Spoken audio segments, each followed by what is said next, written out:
So we can just use.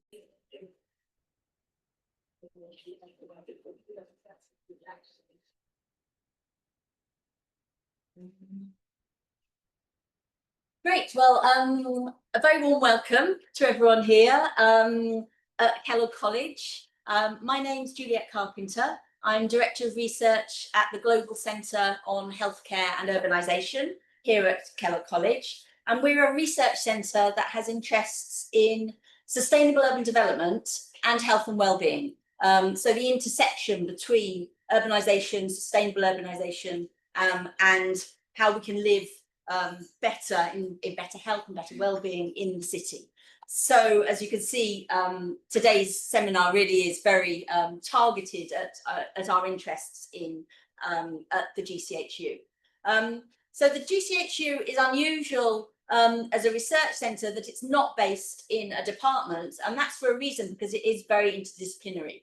And so we're delighted to have a real range of disciplines represented here in the audience to explore these issues of temporary use of urban spaces and how they can improve urban health and well-being. We're delighted that Huiming Liu has joined us at GCHU for 6 weeks. He's got another week or so of his stay here over from Macau. He's been here as a Global Visiting Research Associate, which is a scheme that we run at GCHU, inviting young scholars from all around the world to come and spend a short period of time with us to make those connections, to make the most of what's available here in Oxford, and also to stimulate discussions and exchange with the community here at GCHU and more broadly. So we're delighted that Huiming has organised this seminar and has joined us for this last 6 weeks. So just to get a bit of housekeeping out of the way, we're not expecting a fire alarm, so if one goes off, if you could make your way out of the doors either way and congregate on the grass outside. We'll be having various tea and coffee breaks over the day, as well as lunch, which will be served in the space just opposite the grass here in the covered area over there. We are recording this this day. The screen is being captured, and we're also going to be taking photos. So if anyone would rather their photo isn't taken or they're not going to be recorded, then do let us know. So just really to give a very brief introduction to the seminar before we get going.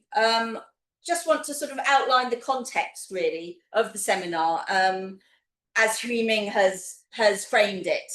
So contemporary cities are increasingly shaped by non-permanent spatial interventions, such as pop-up markets, green open spaces, mobile clinics, art installations, and event-based activities that offer flexible responses to evolving urban demands. And these temporary spaces are frequently recognised for their adaptability and immediacy. At the same time, urban health and mental well-being have emerged as central concerns in planning, design, health, and governance. And yet the intersections between temporariness and urban health remain under-theorised and insufficiently explored. So this seminar aims to address that gap, bringing together interdisciplinary dialogues on the potential and limitations of temporary use of urban space in contributing to health outcomes and shaping users' perceptual and emotional experiences. And rather than seeking definitive conclusions, the event aims to uncover shared conceptual frameworks, latent contradictions, and methodological opportunities for examining the spatial temporal dimensions of health in the city. And so this cross-field exchange, this seminar, we seek to identify both promising intersections and persistent gaps between temporary spatial practices and urban health agendas. And so that's, if you like, as the framing for the day. And now we'll move on to the sessions for the morning session before the break around 11 o'clock. And I'd like to invite Professor Ali Madanipour, who is Professor of Urban Design at the University of Newcastle, the University of Leeds, Newcastle, sorry. He's produced a number of influential research outcomes that relate to urban planning and design, with famous publications such as Rethinking Public Space and Cities in Time. And he's also contributed both research and practice with a number of projects across the UK and in Europe. So Ali, if I could hand over to you. Thank you very much. Thank you, Mary. Would you like some water? Shall I get you some water just in case? Yes, in case, yes, thank you.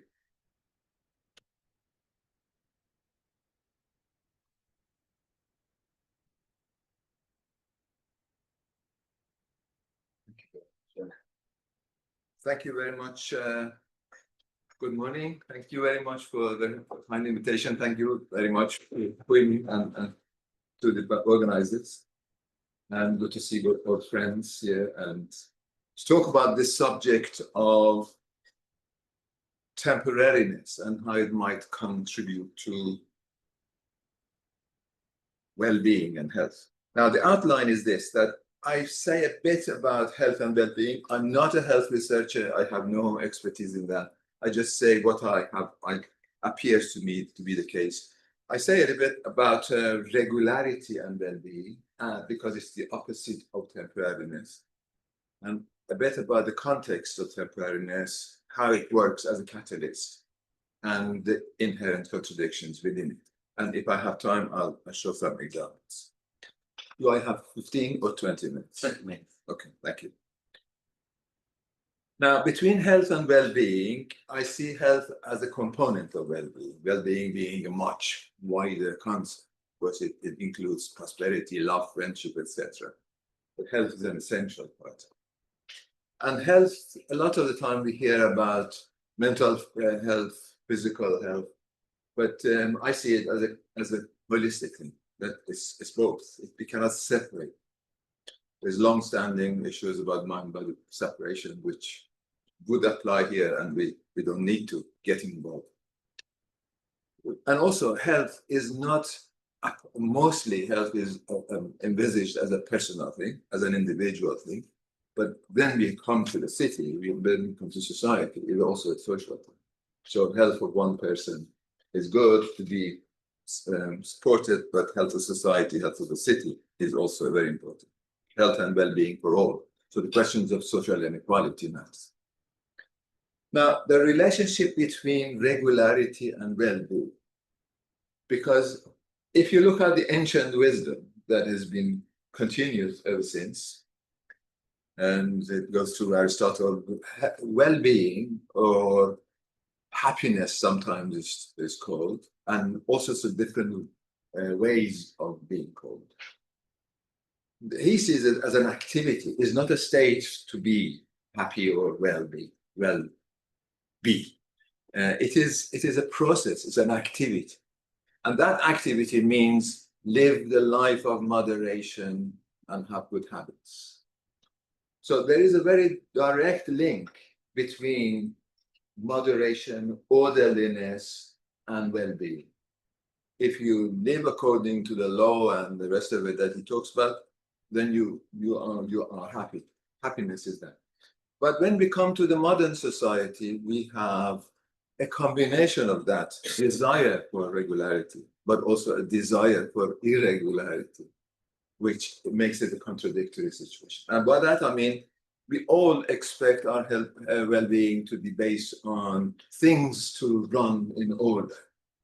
Trains run on time, sessions start on, and the seats be organized in the appropriate way. All of these are reflections of order. Orderliness, if it wasn't like that, we would suffer, and therefore well-being is relying on our expectations of order. And modern society has been really working hard to create that orderliness. At the same time, modern society is based on the idea that we are free to do whatever or many things that we want to do. And that means really a long process. You look 2 centuries, we see art and various activities that look for ways of running away from these oppressive orders. How do we deal with the social orders that are constraining us? So we both want these orders and want to get away from them. That's the contradiction of modern society, and that's the contradiction of temporariness as well. But temporariness, obviously, is there. And then the role of planning and design is both creation of that order and giving the impression that you are free to do as you wish.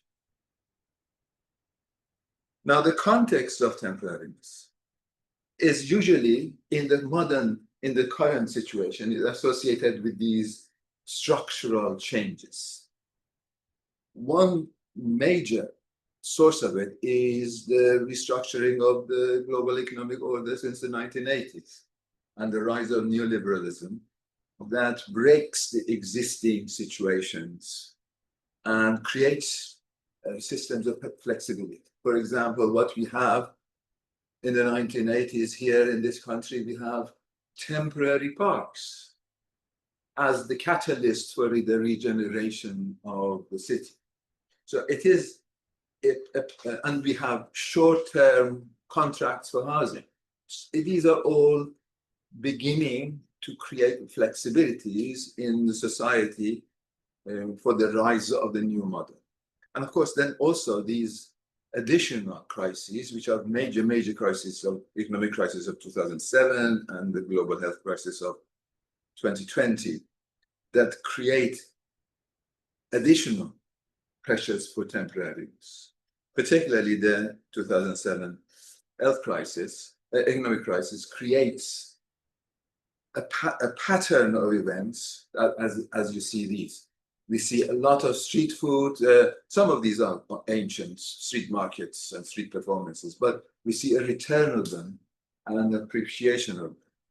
Public art, container architecture, temporary park, urban beaches, guerrilla gardens, festivals, mega events. At the same time, we see short tenancy, temporary housing, temporary offices, temporary shops, short-term employment, gig economy. All of these are the same package of things, creating shorter events, a more random set of, and apparently random, but of course underneath you could say temporariness is permanent in a way. So what these do, they offer flexibility, which is a pragmatic response to the situation of crisis. And they say we provide opportunity. And they, a lot of the time in urban development, they fill the gap in the market. You have a place, the market is weak, we want to develop it. In the meantime, you do something in that space. Temporal and spatial gaps are filled with temporary activities. But at the same time, it's experimenting with new ideas and product, testing new processes, and it becomes a cultural value. That temporariness becomes cool, and people use temporariness as a badge of innovation and activity. And I'll show you. I haven't got many slides to show on that, but I'll just touch on that. So, and it facilitates sociability because it's a new thing, it's a new innovation, new situations, new conditions. At the same time, it normalizes precarity, normalizes being in a situation of uncertainty. And that is job insecurity, informal economy, homelessness for some people. And for some people, it's innovation, beauty, new things, new conditions. So it can be a catalyst, this temporariness. For cities, it has been used to repair its declining segments. So we set up something temporary in an area to change the image. A lot of the temporary events have been used to change the image of an area so that you attract new investment. Or, I mean, the garden festivals were like that, changing the image of the no-go area with greenery, so people start coming, and then after that you are attracted to, you start thinking, well, this is a place to invest, this is a place to visit. And also bringing life back to places, making some of those invisible parts visible. Post-industrial landscapes had a lot of areas that nobody wanted to go. So post-industrial regeneration relied on measures of image changing, and the measure of image change is a temporary thing. So you have an event, you have a festival. Barcelona was so good in reorganizing, regenerating itself through mega events of Olympics and various things, and they ran out of mega events, but eventually they were able to establish their reputation as a place of activity and interest. But at the same time, these places are instruments of gentrification. And in strategic planning, temporary events as a catalyst for new things becomes an important continuous element. In terms of healthy cities, healthy citizens, we have new spaces, new activities that encourage physical presence, mental stimulation, activity. But at the same time, they can be consumerist, gentrifying, and intensifying exclusion and inequality. Now, mental stimulation, we take it for granted that a young, happy, healthy population would welcome mental stimulation that temporary activities provide. But at the same time, we can think about a population that is mentally unstable or feeling vulnerable. New stimulants may not be so welcome and may be unsettling. So you have to think about disposition of people. It's not that we take it for granted that stimulation is good for everyone. Stimulation is maybe uncertainty, maybe something that they may not welcome and such. So there are inherent contradictions, therefore, in temporariness, that they interplay flexibility with opportunity and precarity. So they bring about possibility of innovation and change. They challenge the existing order, which may be stifling and soulless and constraining. And so they challenge the repetition of regularity and boredom of events. They provide opportunity and access to new sources, but they may, like the gig economy that people talk about, how it normalizes people to live in situations of uncertainty and exposure to risk.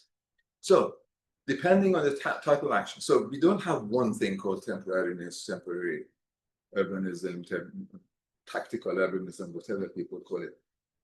It's not one thing. It's a series of actions and processes, and depends on the type of that. Depends on your disposition, and depends on your social position. So if you are well placed in society, you enjoy going to these new street markets and spend the day looking at colors and items on display. It's everyday tourism that we all live in. At the same time, if your life is based on zero-hour contract, or so you are on the other end of that. So it's a condition that depends on the action, on your position in society, and on your personal disposition. Do you like order and routine and repetition of the same, or do you like everyday new things? So it's not a single thing. It's not something that is all the time the same. So I've got some examples here to show you. This is one corner in Newcastle, and old buildings that were demolished. So the temporary use becomes interim use of space. There's a crisis, or the market has to pick up, and this site becomes empty. It's an important site in the city center, So the spatial and temporal gaps are filled. This becomes this stack. You have the same sort of thing in London, in various places, in Box Park in London, Shoreditch, and now this group has produced other places in Newcastle as well.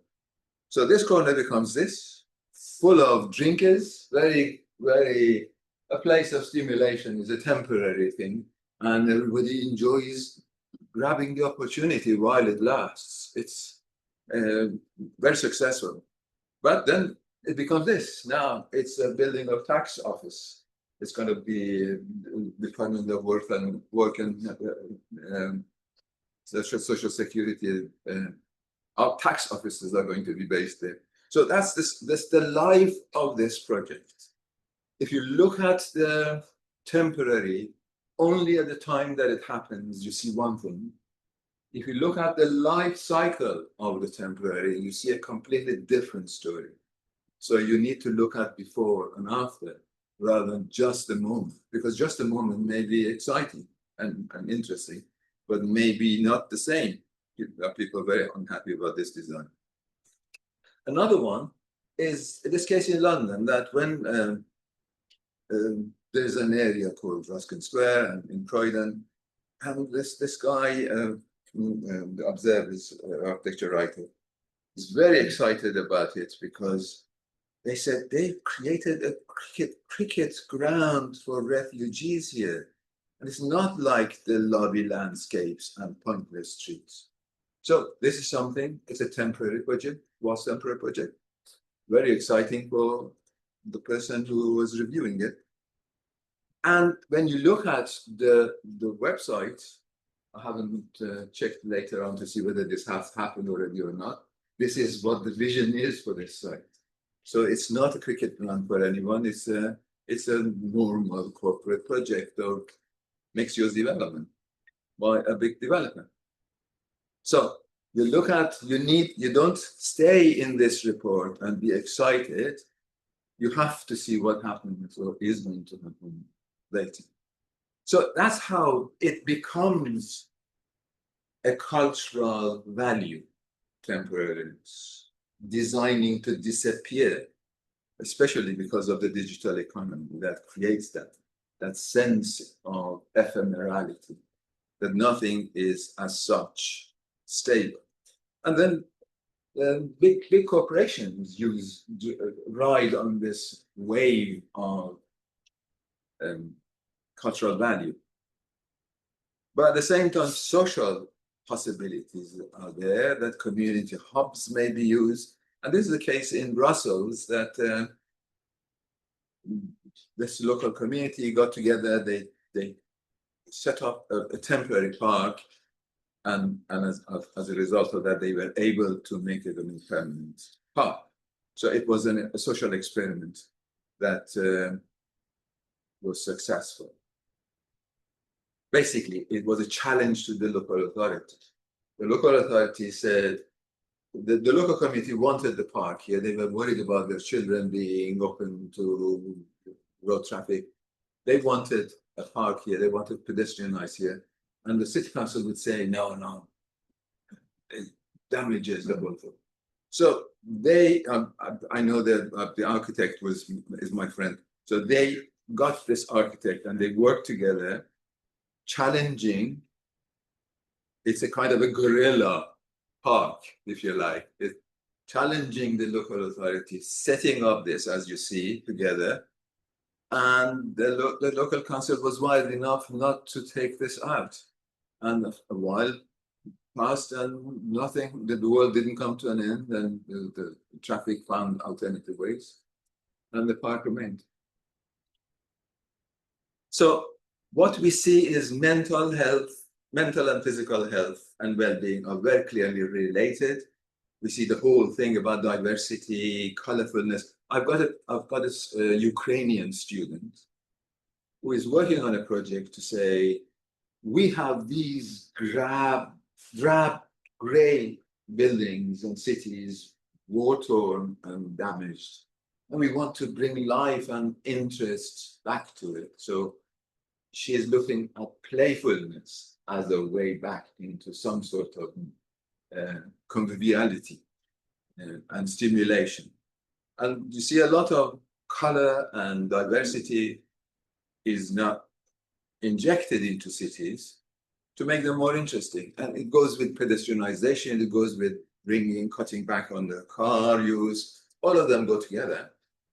So in that sense, they contribute to health and well-being, because the more you cut back on car use, the more pedestrianized you make it, and the more you create the possibility of collective action and collective activities or social activities. Now, a lot of the time for us in planning and design, the mark of success is to show the image of a space full of people.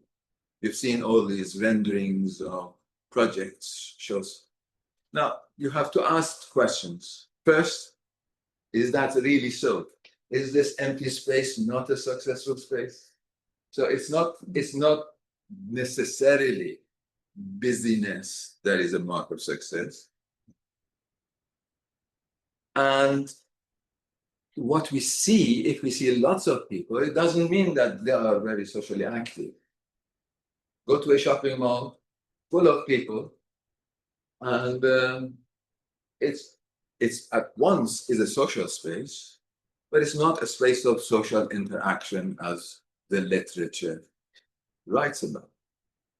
It's better than a situation where nobody sees the others, like the very segregated environments where people don't see each other at all, or they only see their own light. So even as a shopping mall is much better than a place where people are highly segregated. So shopping malls are one step better, because they are a social place where everybody can come in, at least in many of these. But at the same time, they are not a place of social interaction. And the final piece that I'm showing, and I'm finishing, is the challenge of digital economy, because it accelerates temporariness, and the crisis of mental health that we see in the youth is many people are relating it directly to the spread of digital culture or social media. And so how do you create this constant, I usually see on bus when I travel around, I see people sitting and just continuously running through scenes that tenth of a second, 1 second, not much more. This is a culture of temporariness, which is completely opposite of mental well-being. It is creating mental health crisis. And that was my last point. So basically, to summarize, temporariness and well-being, temporariness is a response to crises, but it has inherent contradictions. It works with flexibility, opportunity, and precarity, and it has various situations. It depends on action, position, disposition. The impact of it on health and well-being will be felt. And here I stop. Thank you.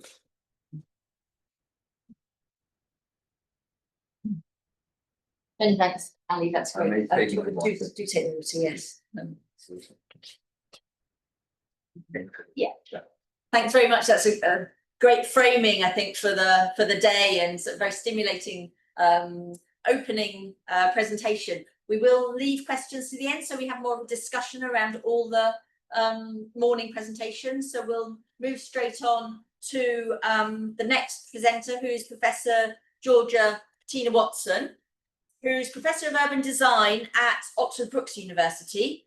So she was head of the Planning Department, chair of the University Research Committee, and chair of the Joint Centre for Urban Design at Oxford Brookes.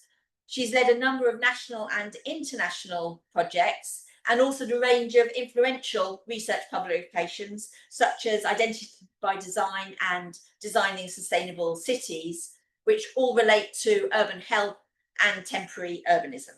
So, Georgia, you could just find in the... You can find my presentation. We should need signing again. Wait. We logged out. Yes. I think we can maximize it easily. And then you can start. Share.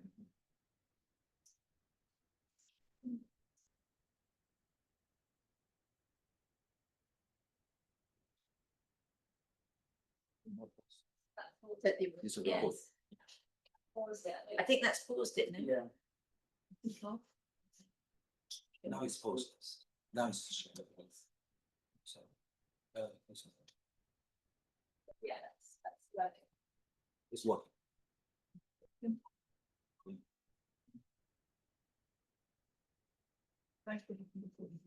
Yeah.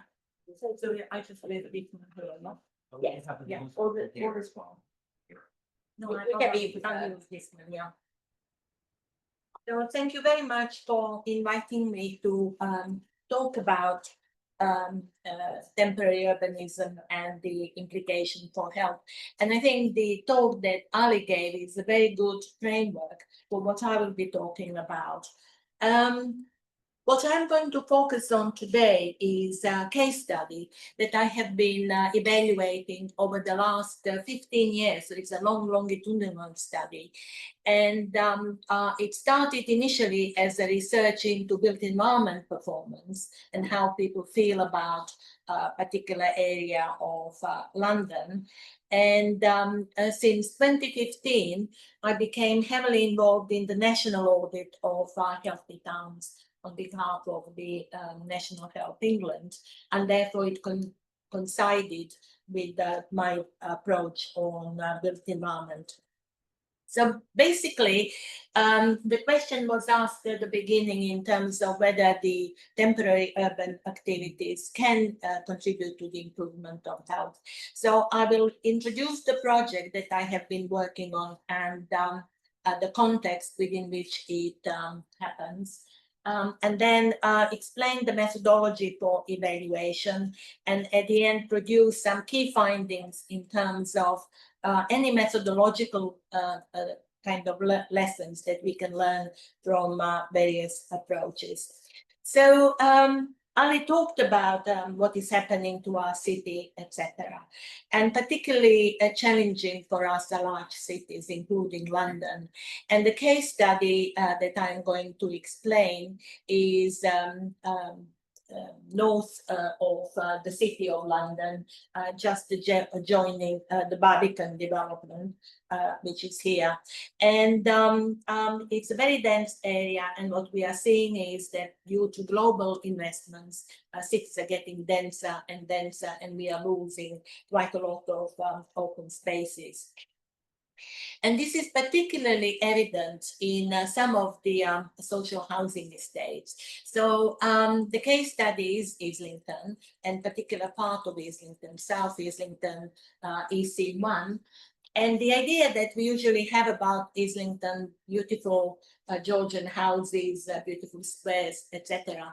But there are large areas of Islington that suffer from economic and social deprivation, particularly those estates that were built after the war and followed a particular philosophy of design that created quite a lot of negative spaces in the city.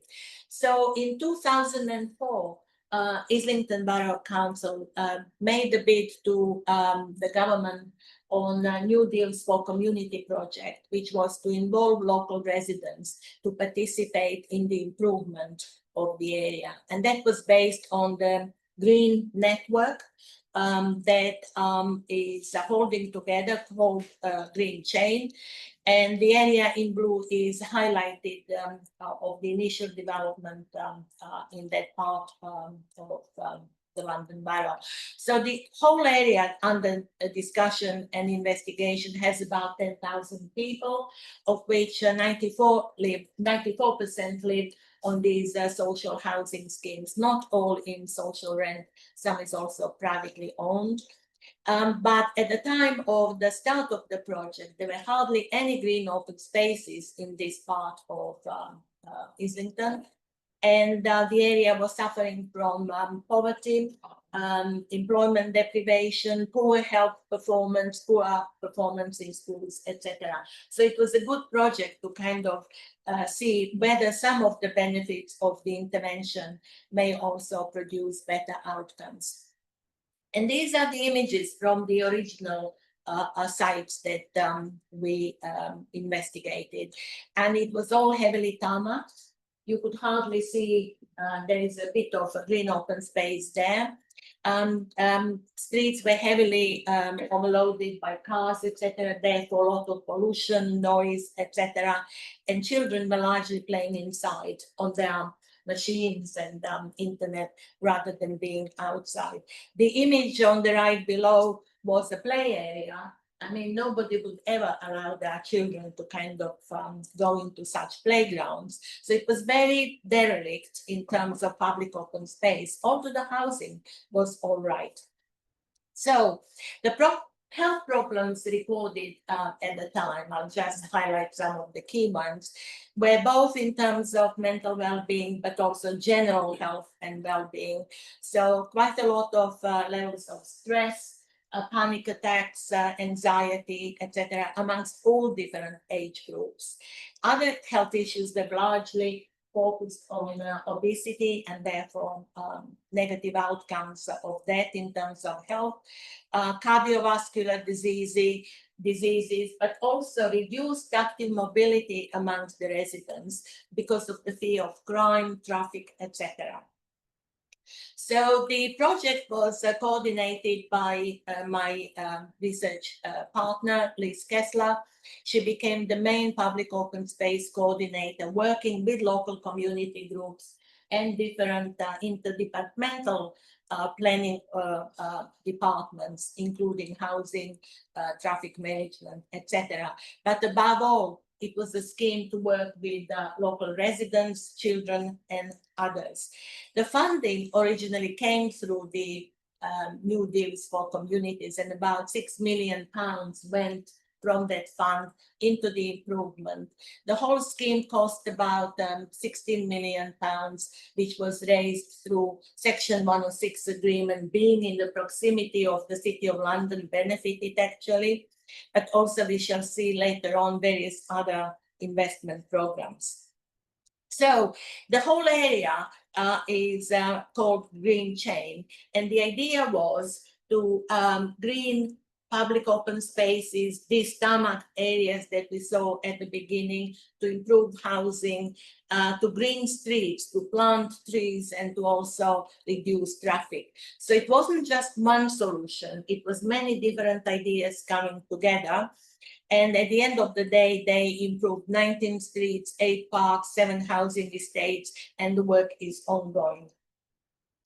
So in addition to creating this green chain, local community groups came together to develop a number of different temporary installations and developments. So it wasn't a council-led, it was very much local community-led and different voluntary organizations. Some were guerrilla organizations, some were local residents. So I will briefly show examples of some of these installations, but pop-up market and also White Cross Street Market, allotments and gardening organized by local residents, art installations, use of IT technology to disseminate what they're doing in different parts, festivals, linking music, drama performances, etc., art installations, sport activities, and also various other health-centered initiatives such as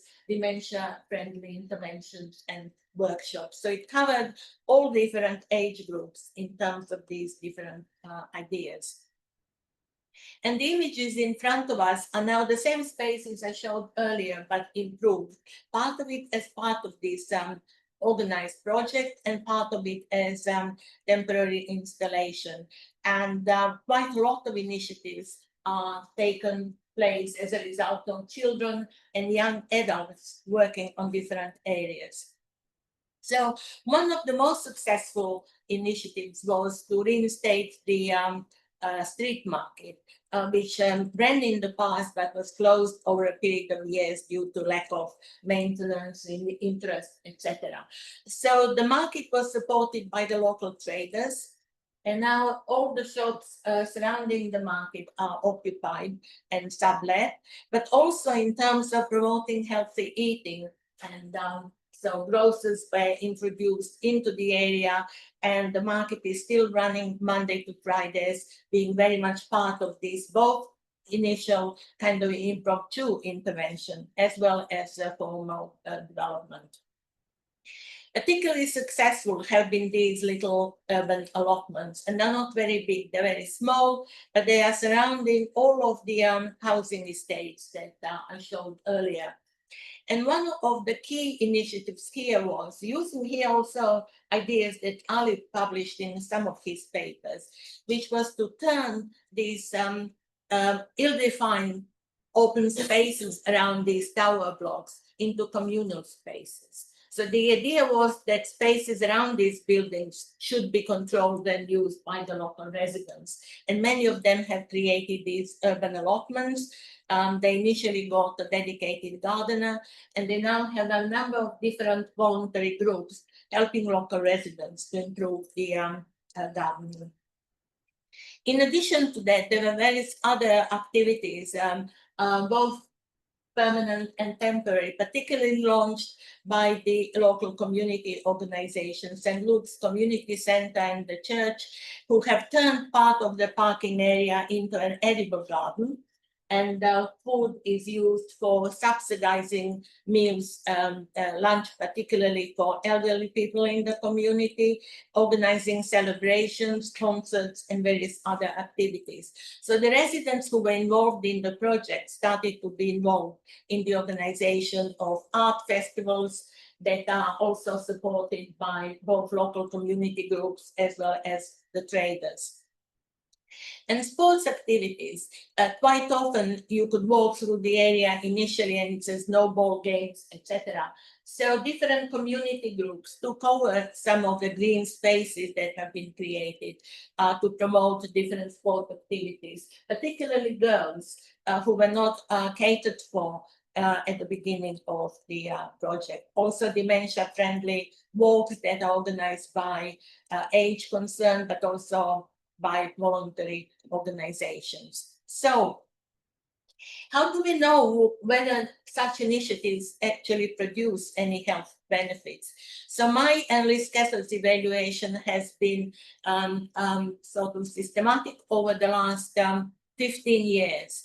And we have carried out various go-long walks to interview people and the users of the spaces, structured interviews, workshops, and various other interactive evaluation schemes. So this is one of the focus group discussions where we ask residents to compare before, after, and we monitor that from time to time in terms of their memories of the place as tarmac and rundown areas and what they are now and what are the benefits of that.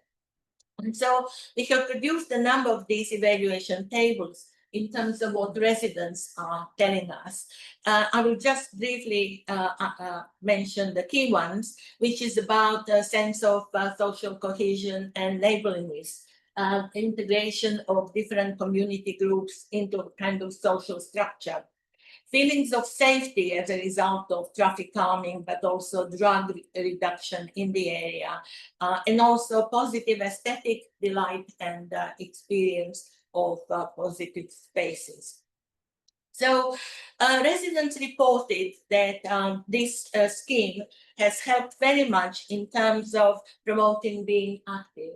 And this is across different age groups. So what people used to do in the past was sit in a car to go to a shop, etc. They now walk, cycle, or engage in different forms of gardening. They also feel safe. They feel more connected. They feel that the area is more attractive. They have also developed more healthy eating habits. So the gardening and the allotments also helping in terms of provision of healthier habits, but also performance at schools in terms of learning and attention. In parallel to that, we have been looking at different statistics that various other colleagues have collected, and healthy streets indicators that investigate healthy performance of streets across London. At the beginning of the surveys, which started before pandemic, Islington was performing at the very bottom. And this is the information for the whole of Islington, not just the area that we have been studied. In 2024, Islington came top in terms of its performance according to Healthy Street audit. And in parallel to this green strategy that was developed, the Transport Department worked heavily to also promote healthier streets. So they introduced low traffic neighborhoods, they introduced walking to school schemes, etc. And they also carry out annual audits in terms of health of different age groups. And 2 years ago, it was decided that there was a benefit in terms of this integrated approach and green open space strategy. So Camden and Islington came together to actually develop a joint health strategy that is focusing on green open spaces and parks. So there is quite a lot of synergy going in terms of evaluations and monitoring. In terms of other benefits, we have looked at the statistics collected by the local health colleagues. And what they have identified is that the mental health improved between 2011, this is when we started the evaluation, and 2017, it halved in terms of reported mental illnesses. So it was both self-reporting, but also statistics collected by the health organizations. And that also led to reduced cardiovascular diseases, obesity, etc. So if you look at EC1 in comparison to other areas of Islington, it performs better, particularly in terms of alcohol consumption and drug use, etc. However, it is not the only indicator, because there are a lot of unemployed people still, and therefore poverty needs to be tackled at that level. So in conclusion, I think what we have established from these different surveys and also statistics is there is a benefit in terms of green open spaces and temporary activities to deliver healthier places. However, this is not a deterministic approach whereby we do this and the outcome is like that. It's a process, what Ali was talking about, and it is monitoring what happened before, what's happening now, what might happen in the future, etc. But the key to it is that it was a multidisciplinary approach of all built environment professionals working together. And that also brought in budgets together. So instead of having funds for housing, funds for open spaces, they've all looked at holistically and implemented. It also looked at strategic issues, the journey, the horizon scanning, what we want to achieve over a longer period of time, and looked at the tactics, what can be achieved, and particularly working with local residents and different health colleagues. So these different initiatives are also proving to be valuable in terms of getting more money. So more recently, under the lottery scheme and also National Trust, more money came into both the area under investigation to also use it to roll it out into other parts of Islington and Camden to see whether these initiatives could be improved. But it's also important that we monitor how the population demographics are performing. So the lifespan has been recorded in the whole of Islington to be extended for 2 years for both men and women as a result of these different initiatives. But it's not a rosy picture, because there is still quite a lot of unemployment, a lot of obesity, particularly among young adults, which is where planning can come into to reduce the number of licenses on takeaway food, etc.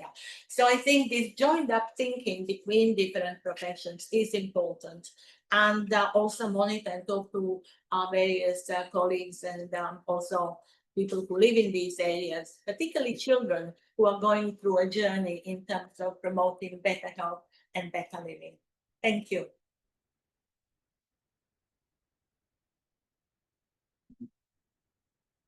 Thank you. Thank you so much, Georgia. Really fascinating examples there from Central London. I'm sure we'll come back to that in the questions. So now, Sheila. So Sheila is an artist, research practitioner at Oxfordshire County Council and a lecturer in planning and urban design at Oxford Brookes University. So her doctoral thesis, which was finished last year, focused on cultural landscapes and place identity in the historic city of Mérida in the Yucatan in Mexico. Through participatory urban design, her work promotes health and well-being, strengthens social cohesion, and promotes a sense of place through her practice. So over to you. Thanks. Hello, good morning. I will introduce today health and well-being strategy from the OCC at the Council, 2024-2023. It's a very brief introduction on what we're doing at the Council. So contemporary use of urban spaces improve urban health and well-being, definitive, and is very well aligned with the Council strategic direction. Our strategic plan is to lead positive change, but also health is very attached to green and also to be fair and inclusive. So the Council has 9 priorities, and you could see priority number 3 is prioritize the health and well-being of residents, but also it's attached to the Council recognize that it's not, it can be looking at as in isolation. So it's also attached to more green Oxford, how to improve inclusiveness, how to be more sustainable, how to tackle climate change, and also how to tackle inequalities and so on. And so this is available online. So at the moment, the Council has released this 2024-2020 30 health and well-being strategy. And basically, they work on the 3 main principles. First, how to address health inequalities. The Council has found out that people that have less, that live in poverty, has less health. And preventing ill health is also not how to tackle, but how to prevent ill health, and in closer collaboration. The Council also, it's paramount for them to improve collaboration with organizations and the academia to improve health in Oxfordshire. So, so they have 3 priorities during your life course: how to promote health, the building blocks of health, which I will explain in a bit, and enablers. So today I'm going to explain the middle one. These are some figures and analysis that the Council have carried out in 2023. So they've been analyzing people from pre-birth and elderly. So overall, the Council has better health. So in Oxfordshire, people in Oxfordshire has a little bit better health than anywhere else in the UK. However, they find out since the pandemic, there is an issue with isolation and mental problems, mental illness that they need to tackle. So through the principles from health inequalities, Oxfordshire should be a place where health differences between different groups are minimized. So this is, and of course, this is not only a job from that's carried out from the Council, but it's a job that everybody has a duty to. Prevention, the Council recognize that the prevention is paramount. and in closer collaboration. So it's of course it's needed to deliver our strategy. So of course it's not only with academia, but be closer with communities to improve mental and physical health. So again, the vision and mission of OCC align with the goals of improving urban health through permanent and temporal interventions.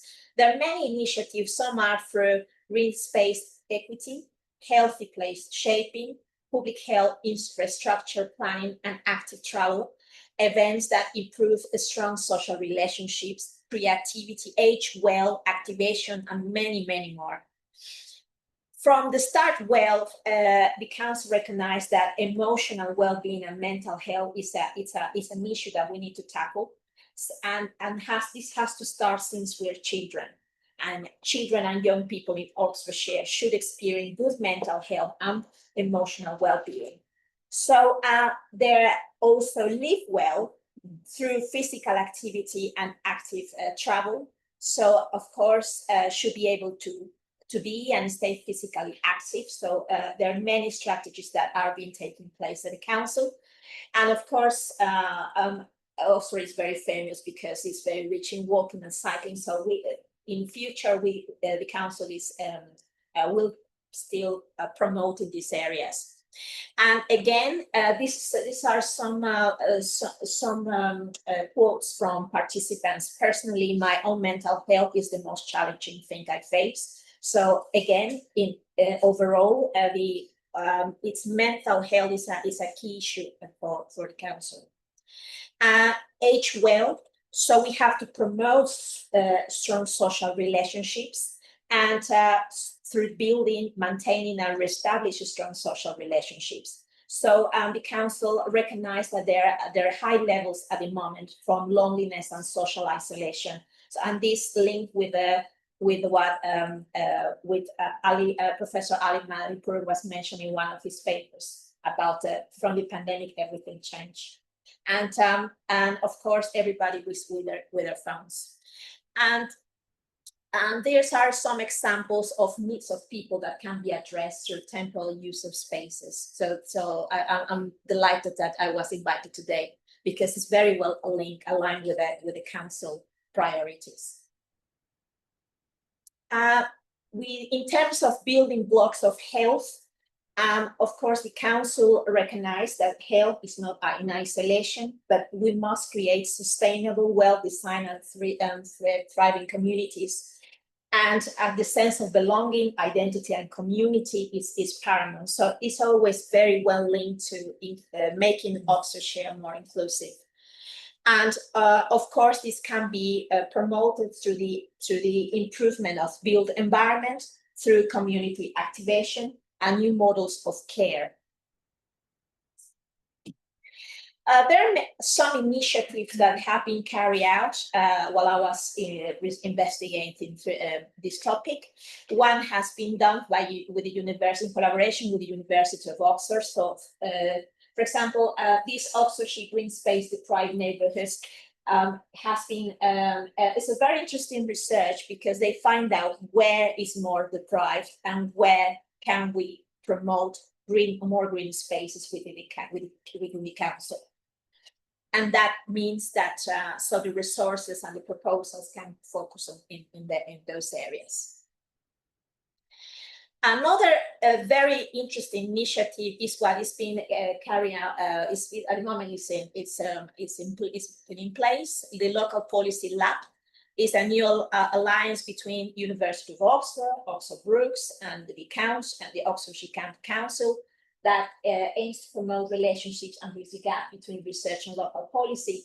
An example of this is what we've been carrying on in Urban Lab 2 for first-year students this semester at Brookes. This is one of the work that has been done. So an area in Oxfordshire was allocated, and we developed a proposal. Students developed proposals focused on health and well-being. And also focus on how to improve interaction and physical activity. And again, the main, so it was very interesting because it was something that was in collaboration with graphic design students and the BA in urban design at Oxford Brookes University. So this is also in coordination with the council. So again, it's how to go from theory, from analysis to practice. This is another strategy. The questions are at the end. That's it. Thank you very much. That's great. Many thanks. Some really interesting examples. Great to have a practitioner perspective. I'm sure we'll come back to that in the questions. So our final speaker before the break. Actually, no, I think we're having a break now, aren't we? Yes. We decided, yeah. So we'll have a short break now, 15, 20 minutes, just to connect with people. The bathrooms are just there. Do take a coffee. We've got more tea and coffee. And spend some time outside if you want some fresh air, and we'll come back at 20 past 11. So we're just 15 minutes or so for the break. We pause the recording. Yeah. Yes.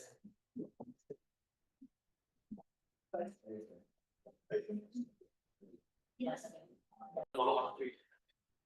So we're going to get going again after the break. And so this last session before we move to the discussion will be given by Huiming Liu. So as I said, Huiming Liu is a global visiting research associate at GCHU, the Global Centre on Healthcare and Urbanisation, here at Kellogg College. And he's also assistant professor in design studies and architecture at Macau University of Science and Technology. He's published a range of peer-reviewed research papers and has led and contributed to a number of research and practice projects in local, regional and national contexts across China and the UK. So, thank you. And so my topic will focus on the sensory experiences of temporary urban events. And so my talk today will focus on 4 parts. And firstly, I will introduce why temporary urban events is getting popular in China, and then followed by some of my works about temporary urban events from sensory and mental perspective. And after that, I'm going to introduce briefly about further works from this point and also other related projects, and looking for cooperation. And also in the end, I'm going to talk about some techniques we use so far. And so firstly, if you can see from this image, it happened this month in Shanghai, so quite famous. And it's about Starbucks on the mountain, on the ice mountain, and also on the another side of the shipyard is constructed by Louis Vuitton. And on the city center of Shanghai, it's all temporarily constructed, and for attract more people to come to use, and for the commercial uses as well. And so based on that, it's like in the past 5 years, number of temporary urban events hosted in China, many Chinese cities. And why is that happen? Because from planning perspective, China's central Chinese government is trying to stop land financial policies. And so in the past decades, the Chinese cities development mainly rely on the land finance policies. So they selling the land and taking the money and for the construction and for the development. And so before, they are mainly based on the urban planning system and the land use planning system. Now they change it to the new system, which is called the territorial spatial planning system. And so when they're stopping the financial land policies and the local government short of money, so their urban regeneration attitude is become more cautious. And so that's why the temporary urban events become a very low cost solutions for testing the development and testing development and redevelopment strategies, and also this introduced as a new approach for boosting tourism developments. And my case is focused on specifically in Macau, and Macau is located in Great Bay Area, just the entry of the Pearl River on the west side. You can see the red marks over there. And also this area is the richest area in China, which contributes over 10% of the total China's GDPs. And Macau in this region contributes $50 billion a year. And Macau was developed mainly based on the gambling industries, but now they try to change the image of the cities from the gambling industries into the sustainable tourism and also innovation industries. And so from this point, the Macau hosted over 3,000 events in the past year, and also 31% of them are hosted in public spaces, and 28% of them was related to use of public spaces. And all of those events contribute about $0.6 billion in the past years. So it's a lot of money. But Macau is a very small island. And so you can see it's like just 3 times than Heathrow Airport. So very tiny places. And you can walking through the like within whole day to visit everywhere in Macau. But it's also the city's most densely populated area in the world. So it's occupied by around 20,000 residents per square kilometers. And so the total population in Macau is about 600,000 populations in Macau, but in this small, tiny city, it's receiving around 35 million visitors per year. And mostly from Asia, but in the last year, it's about 2 million visitors from outside of Asia to travel to the Macau. And that's why you can see from the photo on the right-hand side, and everywhere is the people and crowded on the street within this narrow special types. And so within this typology, so what do the temporary events look like in Macau? I got some examples.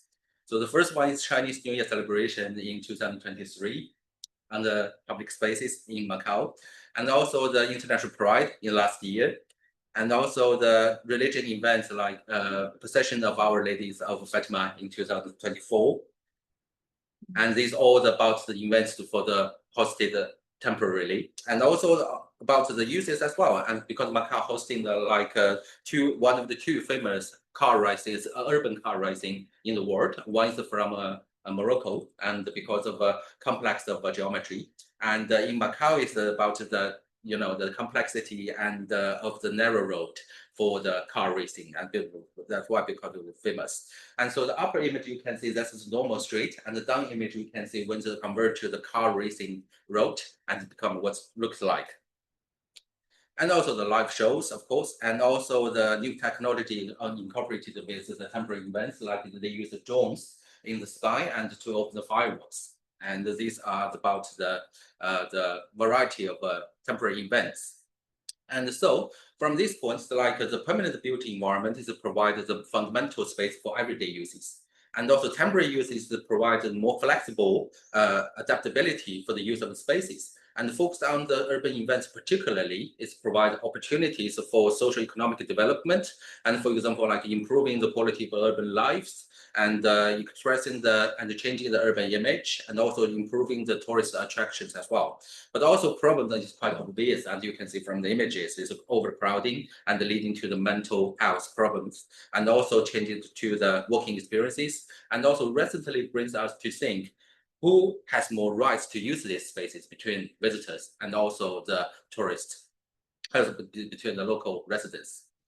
And so based on that, we had done the 3 investigations. Today I'm only focused on the first one because that's the one we've done so far. And the following 2 we haven't done yet, but we collect the data, done the basic investigations. And so the first one is carried on 2023, and we have collected 1,945 samples. And we focused on the temporary events in relation to sensory experiences and psychological comfort. And by answering a few questions, for example, like, do people experience sensory comfort with different types of events? And what do they perceive? And then do they feel stress and pressed from perceived crowding? And the answer later I will give an explanation. It depends. It's not even from that picture, the crowded pictures. And also, do they perceive any risks when they're attending the events? And also the last ones, what are their affective status during the events? So based on that, we investigate those 4 events. Because why these 4 events? Because other events sometimes is only hosted about half day or 1 day or even 2 days. It's very hard to do the observation and collecting the data. So we choose these 4 in different types and for the longer period for the investigation. And so this is the first one, is about the commercial area. They try to use a new technology, for example, like 3D screens and give the new interest to the people to attend to the events. And also like the temporary night market. This is kind of a long-termly permanent, because on the daytime, normal days, it's just on the upper image, just normal neighborhood streets. But in the weekend at night, and it become the temporary markets. And the third one is like more performance lead events, which is on normal times, it's just a riverside walk in Macau. But during the events, it becomes the stages that you can watch the live shows and for the people. And the fourth one is, of course, public art installations and in the public squares.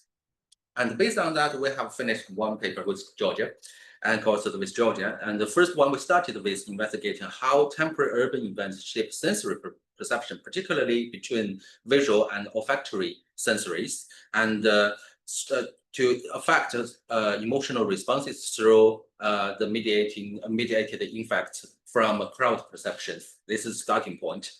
And through this through this observation, mapping, and also statistical modelings, we found like that the integration of visual and olfactory stimuli indeed enhance the emotional satisfaction more effectively, rather than the one sense isolated.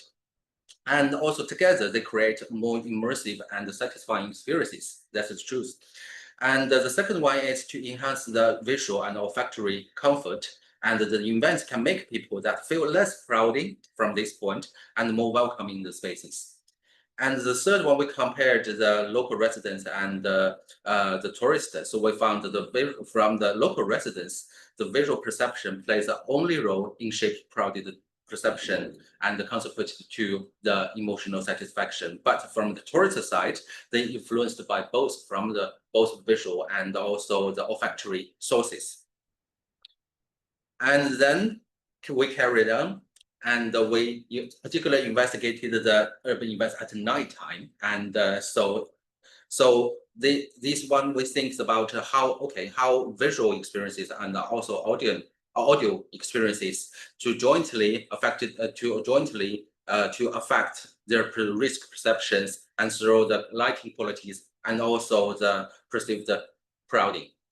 And based on that, we also mapped out about the different cases, what the lighting source is coming from, and also what the auditory source is coming from, combined together. And we found quite interesting, which is unlike permanent urban settings, where lighting practices only make the visibilities.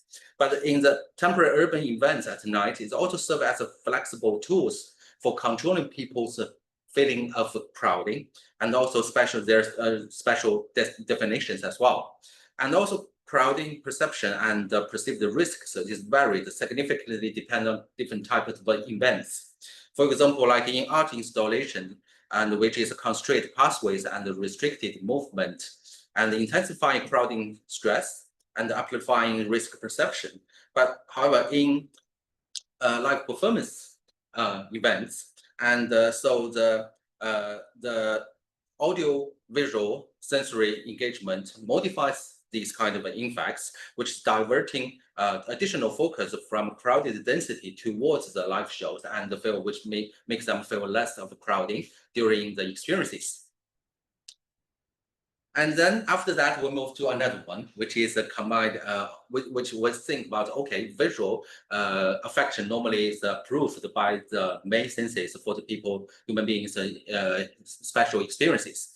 But that's why we think about if we remove visual affections, how non-visual sources affect them. So for this study, we try to investigate olfactory and auditory joint effects, how they produce the infection to people's experiences. And currently, olfactory and auditory joint effects were mostly researched in lab-based experiments, and not many in the public spaces. And so we found and proved that there were strong links together. There were strong linked sensory reactions during their events. And also they are particularly strongly linked to perception of crowding and further engaging with the emotional experiences. And so the key thing is the level of the perceived crowding is varies with the intensity and the presence of the sensory inputs. And so based on that, and also investigations, we have brief conclusions, and also not all, of course, but just something may interest to you guys. And so the first one, the temporary urban events, is an effective tool for sustaining the urban economic development that improves that. And also the second one is the temporary urban events refresh the emotional responses by introducing dynamic and novel experiences into a daily familiar spaces. So they refresh the perceptions from the daily experiences and give the new experiences. And third one is in high density urban environments such as Macau, the urban temporary events can effectively moderate negative mental effects, particularly for the perceived overcrowding and perceived space limitations. And also during the planning of temporary urban events, we found that the local government or the planners should involve more with local users in terms of their sensory experiences in everyday spaces, because this is a great opportunity for improving public health, like when they're living in these kind of small and narrow cities. And so from this point, we've done the further investigations, and for another two set, which is direct and indirect involve the urban temporary events. And so the second investigation done in 2024, and we have collected 1,751 samples, and particularly focused on the three cases. And one is from a modern neighborhood, the other one is from a traditional neighborhood, and also from the performance lab-based events, because this one is we found very interesting to study again. And for this one, we particularly focus on the angles of contemporary urban events improve the local economic, particularly in what ways. And so that's why in this study, we investigate about how they perceive the events environment, how they perceive the values, and how their emotional attachment in which part, and do they have the revisit intention, and also what that this event can stimulate their consumption intention. But we haven't started to do the proper research yet, and so that's why we're looking for the corporations if anyone interested. And also the third one just done this year for the investigation is about from the temporary events we thought maybe we can zoom out for the larger pictures, like not only focus on the particular one type of urban events, but during their working experiences for the whole routes. And that's why we're choosing these 7 city walk routes that's related to many special temporary events on the different special points. And these 7 routes was designated and proposed by the local government. So it's like this 7 route is the place the local government wants newcomers or residents to express more rather than stay in one special point. And so based on that, we investigated both negative and the positive mental affections from like perceived stress and perceived health disease, especially after the COVID-19, and also how this event can provide what kind of positive things can provide to them. For example, like if you feel like restorative during some part of the events, and also after taking an event or in some part of the events, you feel like more happiness or well-being, you feel you perceived, and also through within all daytime and nighttime with some routes with green elements, some routes without green elements, and especially for the aging movement, some of them with restriction and some of them without restriction. And so this is the investigation we've done so far. And based on that, we also have other related to projects as well. And so like currently we have neighborhood level aging, well-being, and subjective happiness, particularly looking for two area. And one's impact of a neighborhood green spaces on aged people's subjective well-being through place attachment. And another one we found quite interesting recently, which is a pet attachment, and how can they provide like the emotional attachment to give the retiring people more satisfaction of their lives and in their neighborhoods. And also another one is the university students' mental health, and which we have already done on one research, which is like we found for current research mostly focused on the infinite or teenagers or particular, for example, like aged people, about their mental health, but very limited research focused on the university student mental health. But we found like now is in China, in Chinese university, a lot of students experiencing like depression or suicide intentions like that. Is that the numbers are like 70% of people experiencing heavily depression, the situation right now, and over 70% of students more or less have a depression. And so based on that, we already done one, and also the further research is for about the interpersonal relationship and mental health in university living accommodation between North China and Southern China for the comparison. Why compared to between them for the particularly living environment? Because the China is developed based on the collectivism ideologies. And so that's why this kind of ideologies continued until now so far. And that's why, unlike the Western accommodation, is everyone has their private rooms, but in Chinese accommodations, like they are shared, for example, between 6 to 8 students share one room and only have a private part of the room for themselves. So that's why we investigate this. And also we also think about, okay, and how under this high competition and pressure, how when they graduate, how they get into the society for the join the new competition in the market. And so we've done the investigation about the impact of commute stress on early career student, early career graduate stress, depression in megacity. And which means like every day they experience at least 2 hours on the way and for the travels. And also the last one is about disease perception, about related to consumption intention in dense environment area, which is related to part of my the temporary studies. And also the current techniques we use is majorly based on the modeling, the mathematics and different modelings. And but also we also incorporate with traditional mapping and spatial observation analysis as well. But from these studies, we try to incorporate like the new AI models called the YOLO for the visual detection analysis, and it's working quite well and help us to detach what specific elements should we analyze, and also how we analyze within this context. And based on that, our subjective investigation will be more reasonable. And also, beside that, we're starting to cooperate with new AI models for the machine learning, particularly random forest model and gradient boosting decision tree models for the machine learnings, and try to understand the nonlinear effects of the built environment on bike and metro transfer in different times and transfer flows, considering spatial differences. And if you're interested, these 2 papers is already published, and also you can have a read about the methodology part, because this leads us to think when we think about the new AI coming to our analysis with a huge amount of data, what should we make our decision, and what angle should we look at the existing research field. And also the third one, the last one, and we even try to set up AI model for training and give them a variety of different kind of data, mobile movement data, to try to understand the cyclist street visual preferences through big data, and to see what we can get from these. These papers are already done and are under the review so far.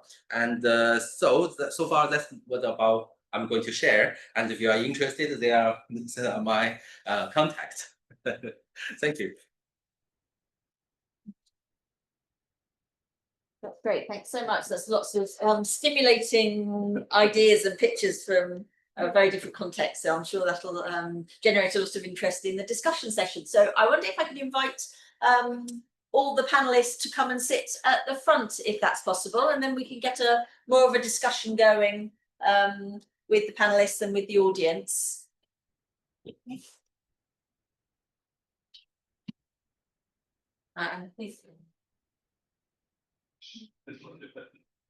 Yes, I think she will join us when she can. Yes, so I wonder if anyone has got any opening questions, curiosities, remarks from your own research. Yes, I wonder if people could announce your name and what your affiliation is, please. Yeah, I'm Fei Chen. I'm from University of my research is on urban design or pharmacology, and now like past few years get into the health field. So my questions for Huiming, which was really interesting, on the temporary events, are they mostly organized by the government top down? And because when you choose the 4 types of like space related to temporary space, it looks like those temporary events are semi-permanent. Is the sense correct? It looks like it will happen over and over again, or maybe on a daily basis. So just wondering, who organized that and how that's important.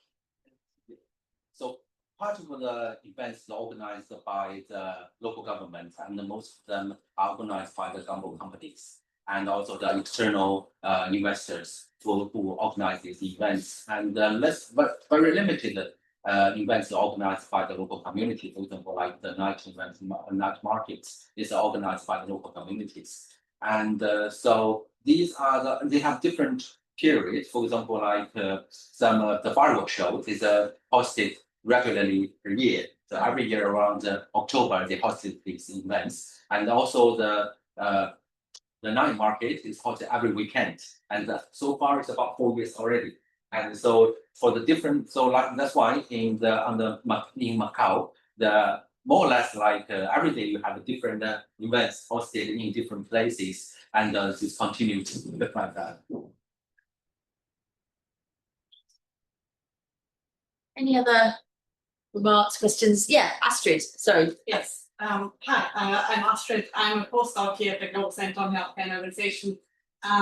So thanks very much for all your interesting presentations. I'm wondering if you could reflect a little bit more about the contradictions, as Ali has put it, on like how do you see social innovators contributing to these temporary events, and what contradictions might emerge from that? Is it that social innovations then sort of prepare these commercial uses that then gets into these more permanent uses, and how does it then perpetuate maybe the crisis that we face today?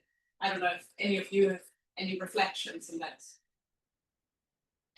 Well, I can talk about the experience in Islington, and what's happening there is that there are a lot of bottom-up social innovations. But what tends to happen is once some that get established are then hijacked by either, I don't know, organizations or particular voluntary group, etc. So the emphasis is really to kind of not allow that, so that the community that innovates can still hold on to their ideas, etc. But in some cases it works, and I worked on another scheme in Angel Town in Brixton, where this innovation actually created employment for unemployed people. So there is a fine balance between what is socially innovative and then may become a platform for more permanent employment. And in some cases can lead to gentrification, which is probably the negative outcome of all that. So I think it's difficult to say, do we need yet another organization then to oversee that? Or how do we manage these temporary activities that are socially embedded into their local communities, but also creating longer-term benefits? So I think it's a challenge, and I think that hasn't been properly discussed as far as I know. Well, if you think about it as an instrument, then it depends who is using it for what purpose. And that, so it's not just one thing. And sometimes the complexity is that it is something that can be used for some people in short term. One of the cases that I looked at was in London, where there was public building that the local authority wanted to sell in the market to private developers for housing. Public building was a sports ground, and it was dilapidated, they wanted to demolish it. So there is, if you look at the whole picture, it's a public building, public facility turning into private ownership for better able people financially. But in the process, in the period in between, this building was made available to local entrepreneurs, local artists, and startups. So people on precarious grounds were able to use this building for 1 or 2 years on low rent. So you say, this is good for you, which is good. And if I were using it, I would say, oh yeah, of course. At the same time, that means that people like me have this much funding opportunity here to grab. And so we have to look for other situations. So it is that combination of precarity for some and permanence for others.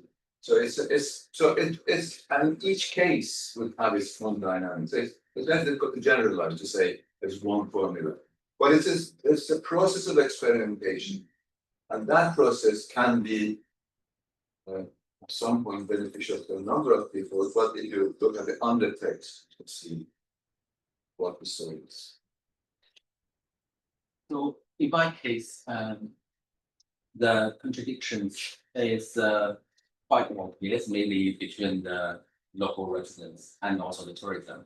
And since the local government is the work with the local communities, but not that much, and because most of the events hosted for they try to boost the economy, and so only limited events hosted organized with the local communities, but now it's getting better. And from last year, it's getting better. And so more communities see the opportunities for the development. So that's why now some of the parts of the neighborhood started, especially for the traditional neighborhood, started to join to host those kind of events and bring their opportunities from outside to their living environment. And also another thing is for the local government, is kind of depend on who managing the events, but because it's not like in the mainland China, and so the government through the application for the planning applications right now. So, but in Macau, it's mainly in charge by the tourism bureau and also cultural bureau, and nothing related to planning. And so that's why. So the central government only set up the very basic the limitation for those kind of events. For example, like they need to say, for example, if you run at late night, you need to say these kind of events should stay away from the residential areas like that, but only the bottom lines like that. And so I can see it's still a lot of potential and opportunities for them, but we see it's still in changing process for the developing, and because not very good examples can copy it and to learn to the Macau's case even from mainland China. Great. I think Philippa, did you have a question? I'm scared, but Can you speak up? Yeah. So yeah, I'm Philippa Wunderlich. It's based on Seattle, budget and research team and teaching. Yeah, design planning. I have just yes to spatial team ask for reflection. And I mean, we've seen the sort of bit of frantic adoption of temporariness in the Western UK and Europe, and we've seen other countries sort of trying to understand what that is, and can we also take advantage of that?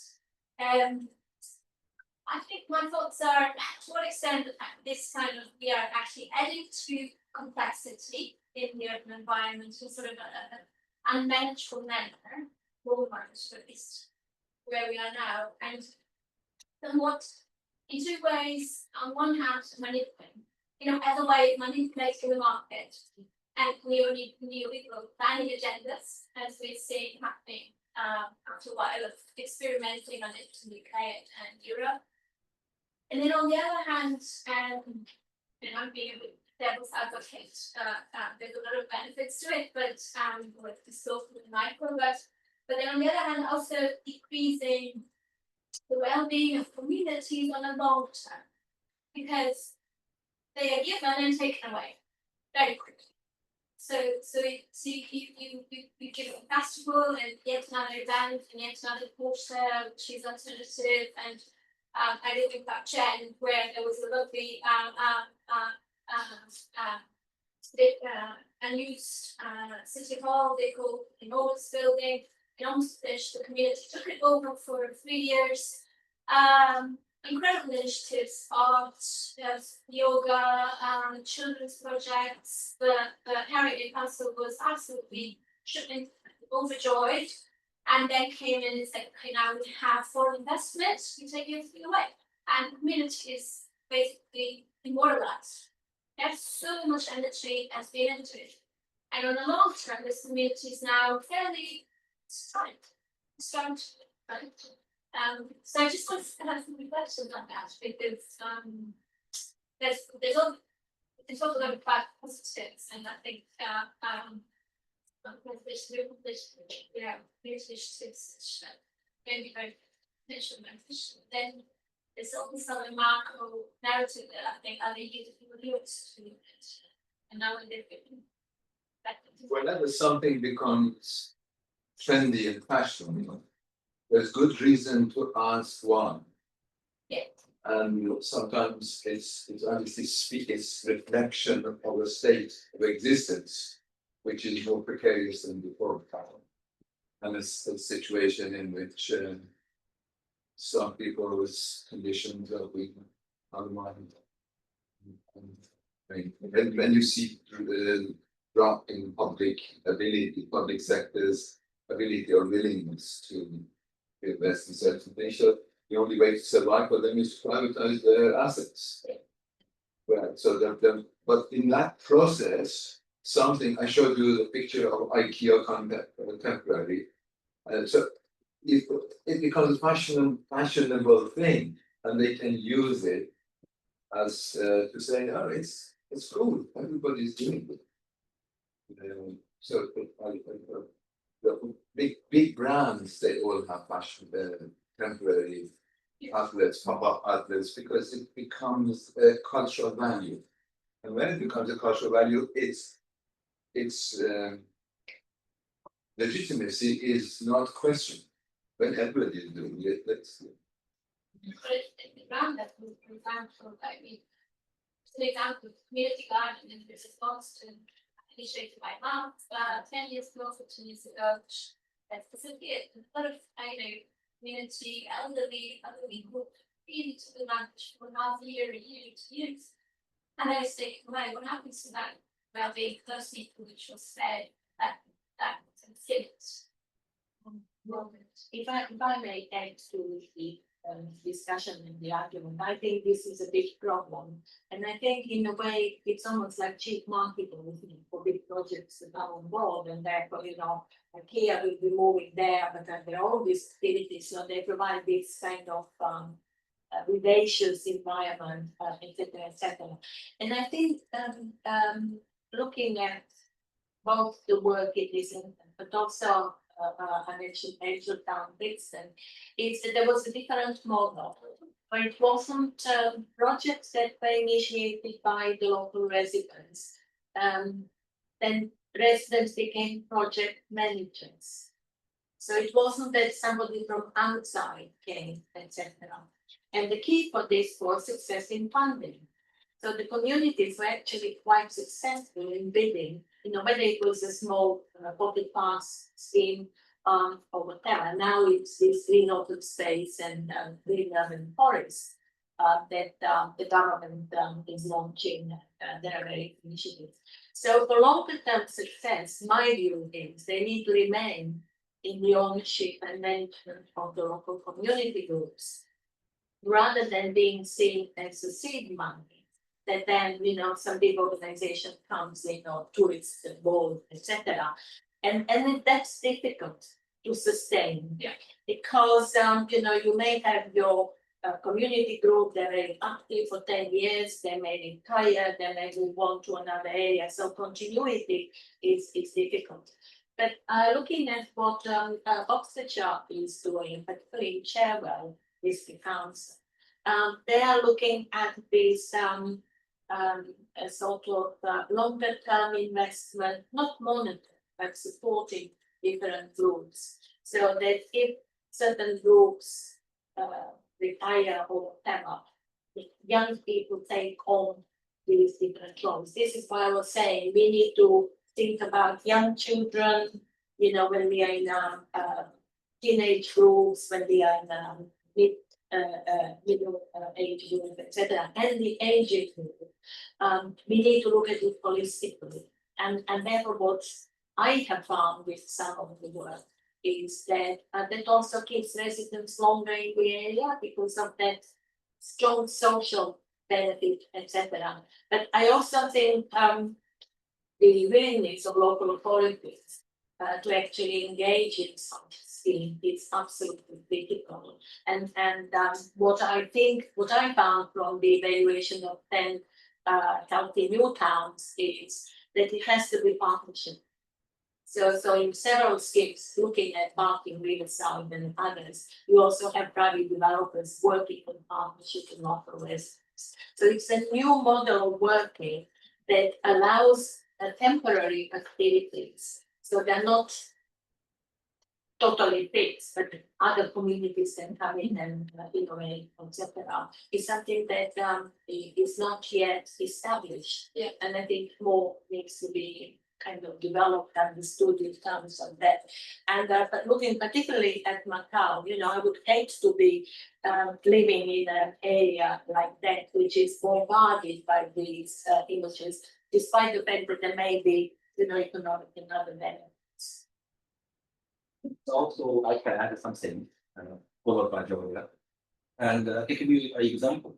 And because when we talk about the temporary usage, sometimes we'll talk about based on permanent uses. But sometimes it's changing as well. For example, like in Macau, during our investigation, but it's not our main research point.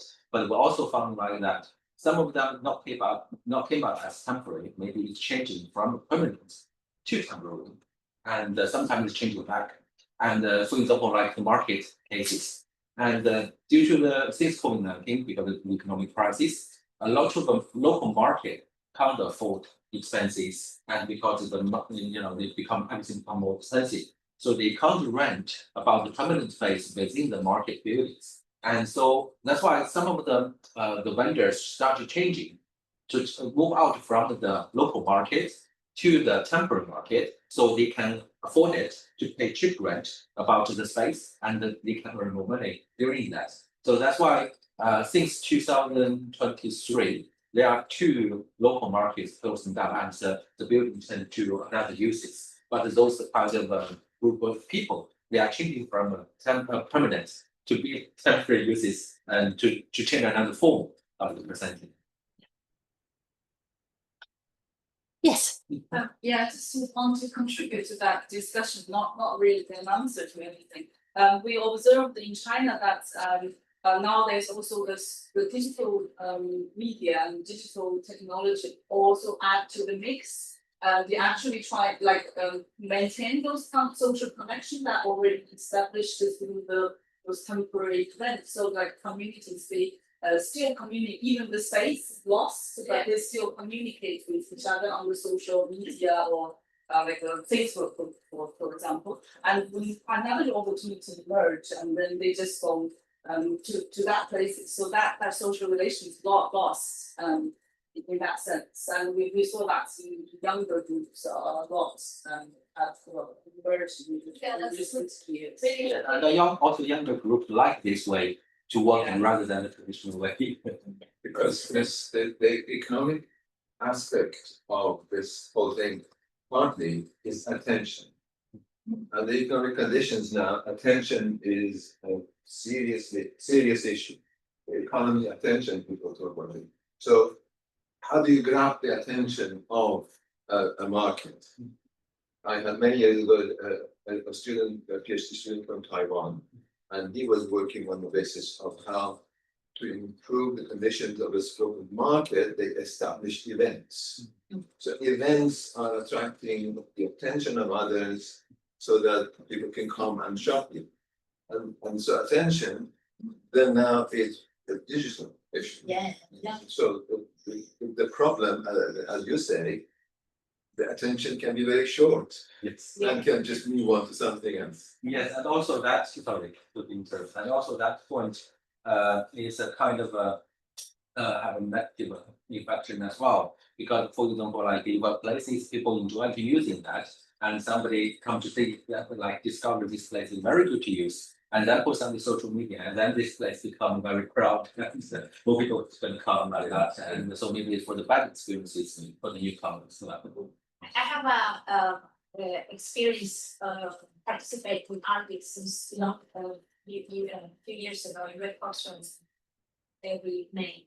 And it's a temporary arrangement with community of Red Cross to promote arts and having arts. But we have reflecting on what you said, since the pandemic, it's very hard to get attention and how to bring people, and everything is digital. Even we have to develop Google Maps, we have to learn new skills to bring people to town. But also, I noticed the attentions that the first week, we usually take our takes place in 2 weekends. The first week is where people mostly go. The second weekend, people said, "Oh, I'm happy there, so I'm not contacting again." So also, it's not attentions that you need to innovate and go more variety more than before, because the attention is very limited. And yes, it's and also an opportunity and a challenge also for all of us. And that's where the new generations are helping a lot into the learn these digital platforms to have more events. So it adds a more complexity to a very complex math. There's a question at the back. Yeah, so James Moore, I'm at Oxfordshire County Council.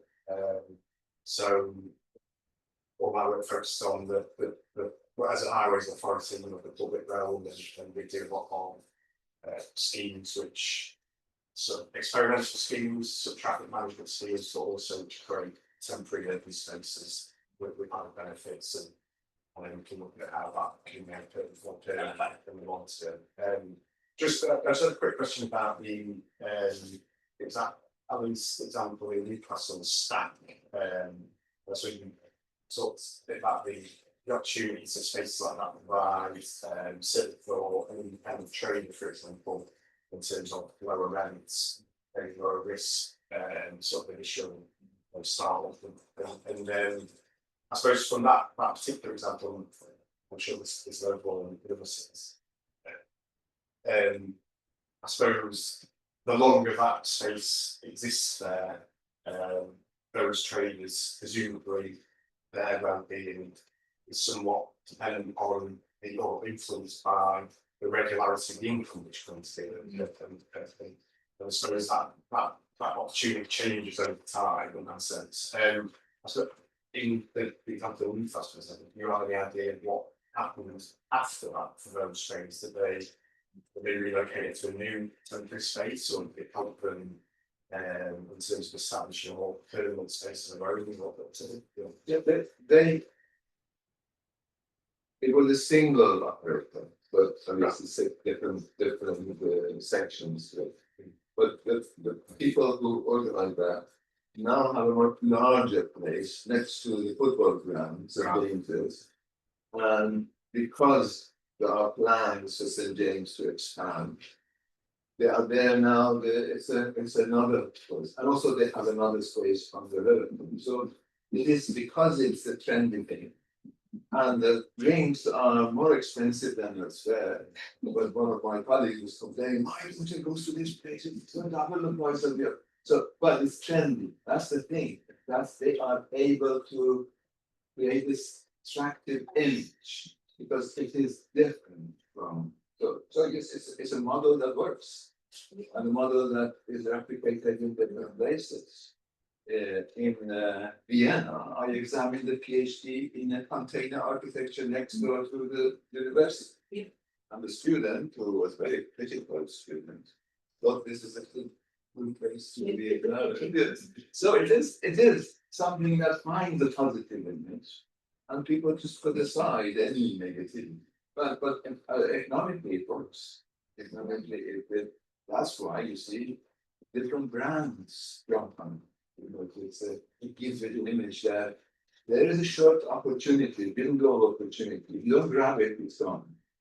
Then you want to. There's a question here in the middle. Yes. I'm Monty from Butler's Law Planning as well. So from the department. I wonder if you could speak up so that everyone can hear. Yeah, sure. Thanks.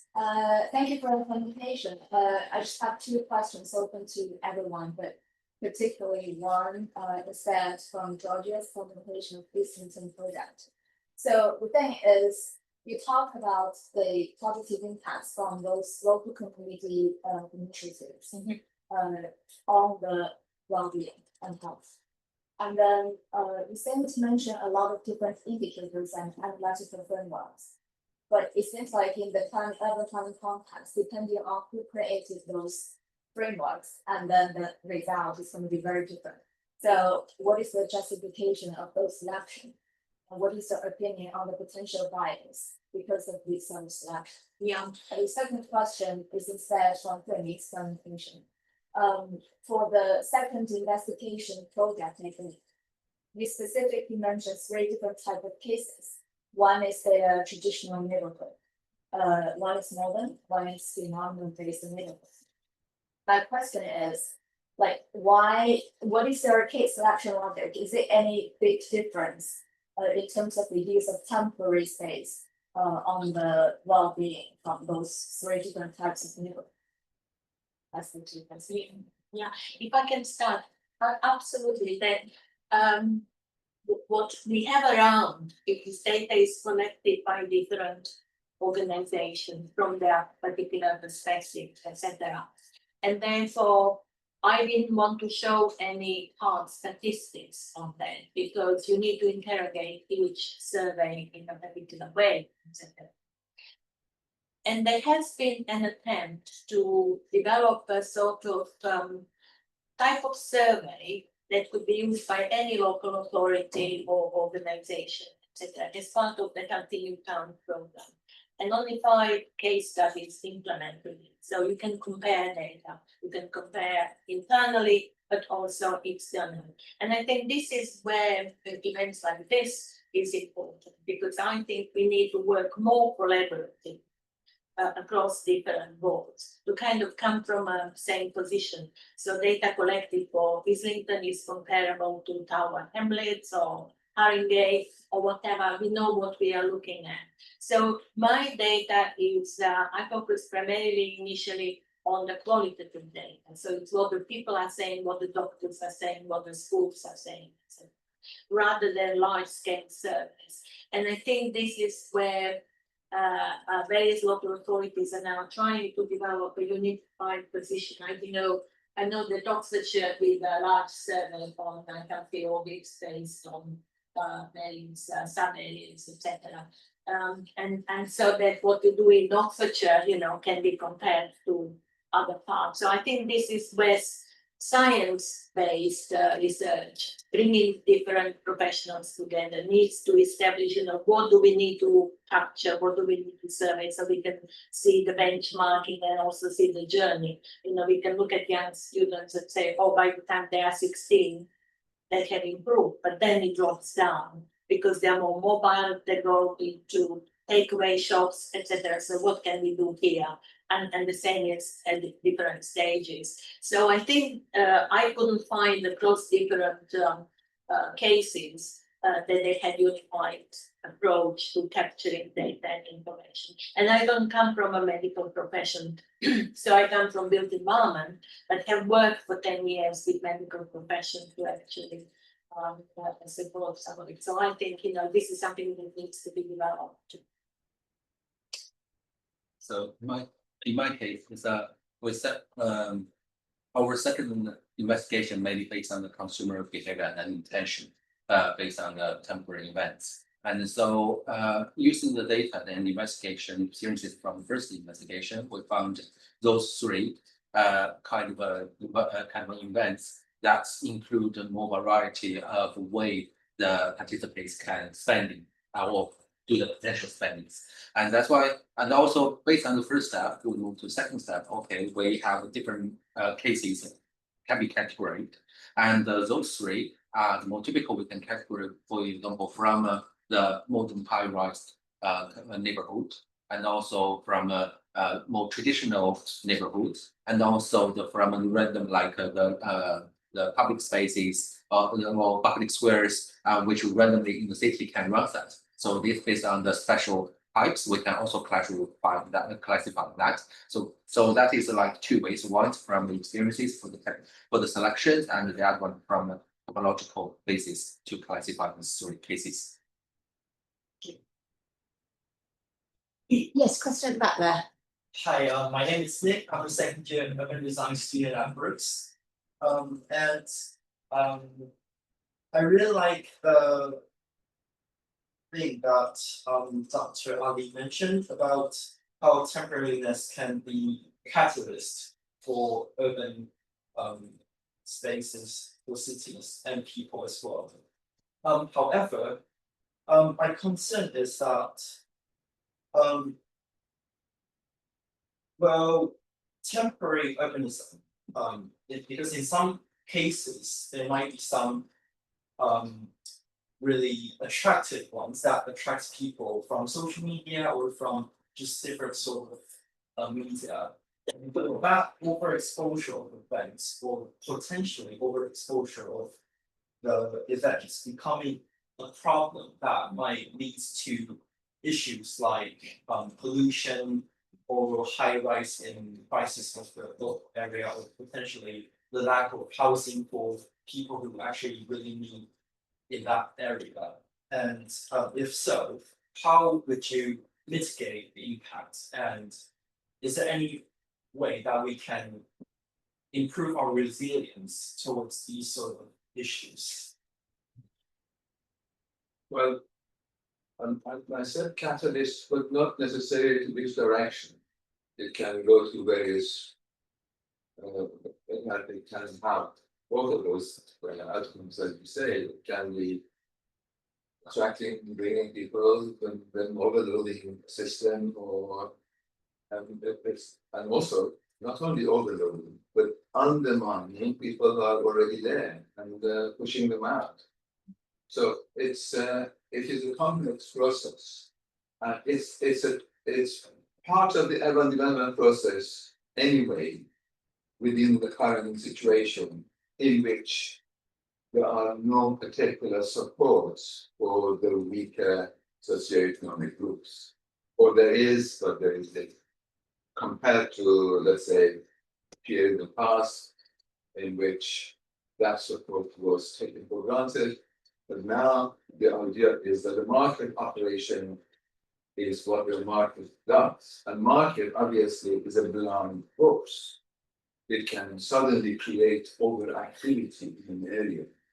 It can even end up in the collapse of the companies that are in.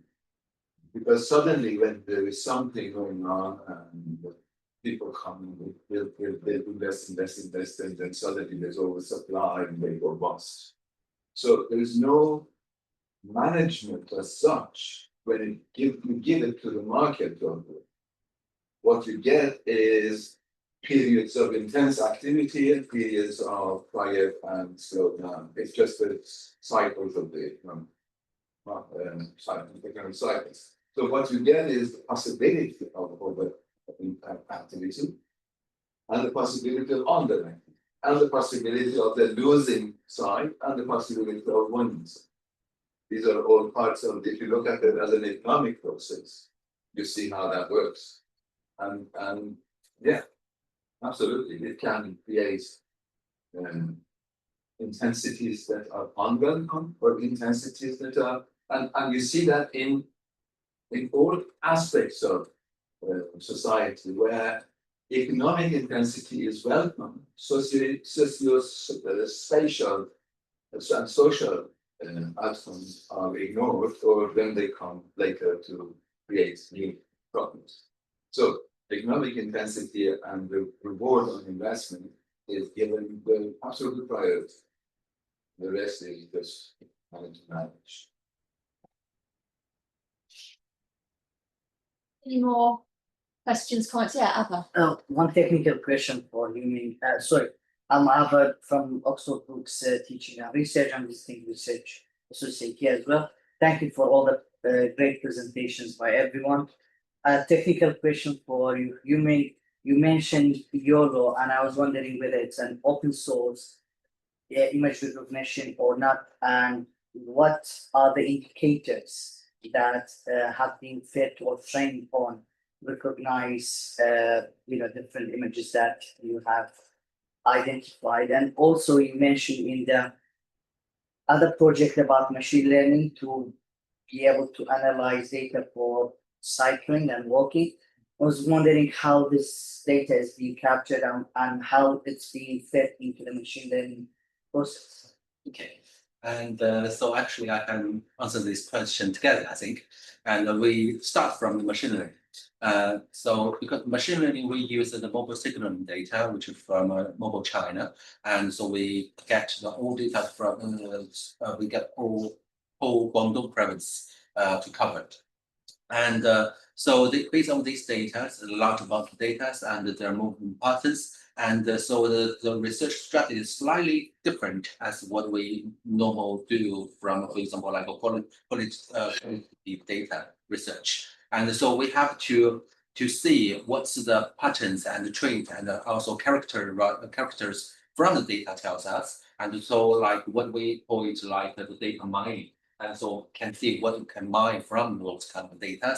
And so what characters and indicators may be strongly presented and from the log for millions and the billions of the data. And then based on those kind of research, one by one we can build up about like what we have got and from those research. And then that's why only from this year we start trying to train the model because we have collected enough, not enough, but enough for us to start to try and from the previous research for the indicators from that detached like that. And so this kind of the link is very hard to for people to get into the training the model without the previous foundation of the research. Otherwise, because you don't know what's the indicators, what framework or what kind of things to use as standard. Yeah.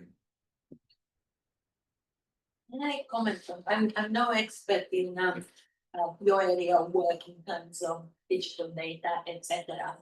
But there was an experiment carried out by the Urban Design Group recently about using visual images in research and particularly using AI in helping to sort out data.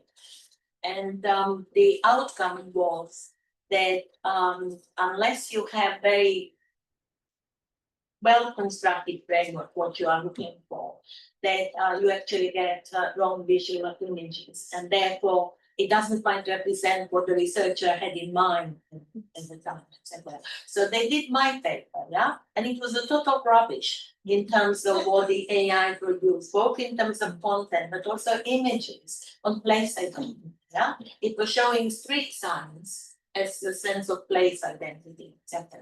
So I think this is another area that I think we need strict understanding and figuring out, how all this data is captured, stored, used, etc., in order to produce what we need in terms of reliable data.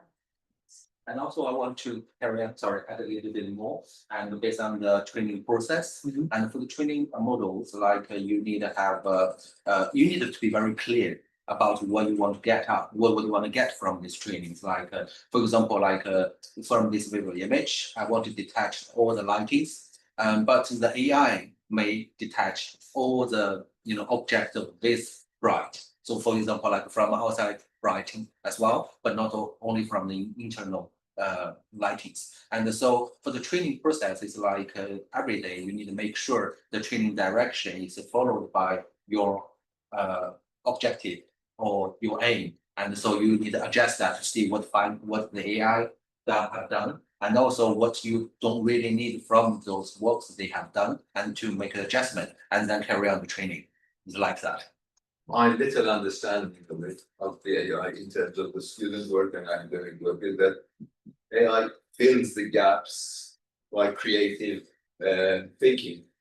So it lines And it creates references that don't exist. Yes. So it fills the bits that are non-existent. At a council, AI, and also in academia, AI is here. I mean, we have to deal with that. We have to, you see the papers and dissertation the students finish. But we cannot lose the focus that AI cannot only work for you. So you are responsible for the data.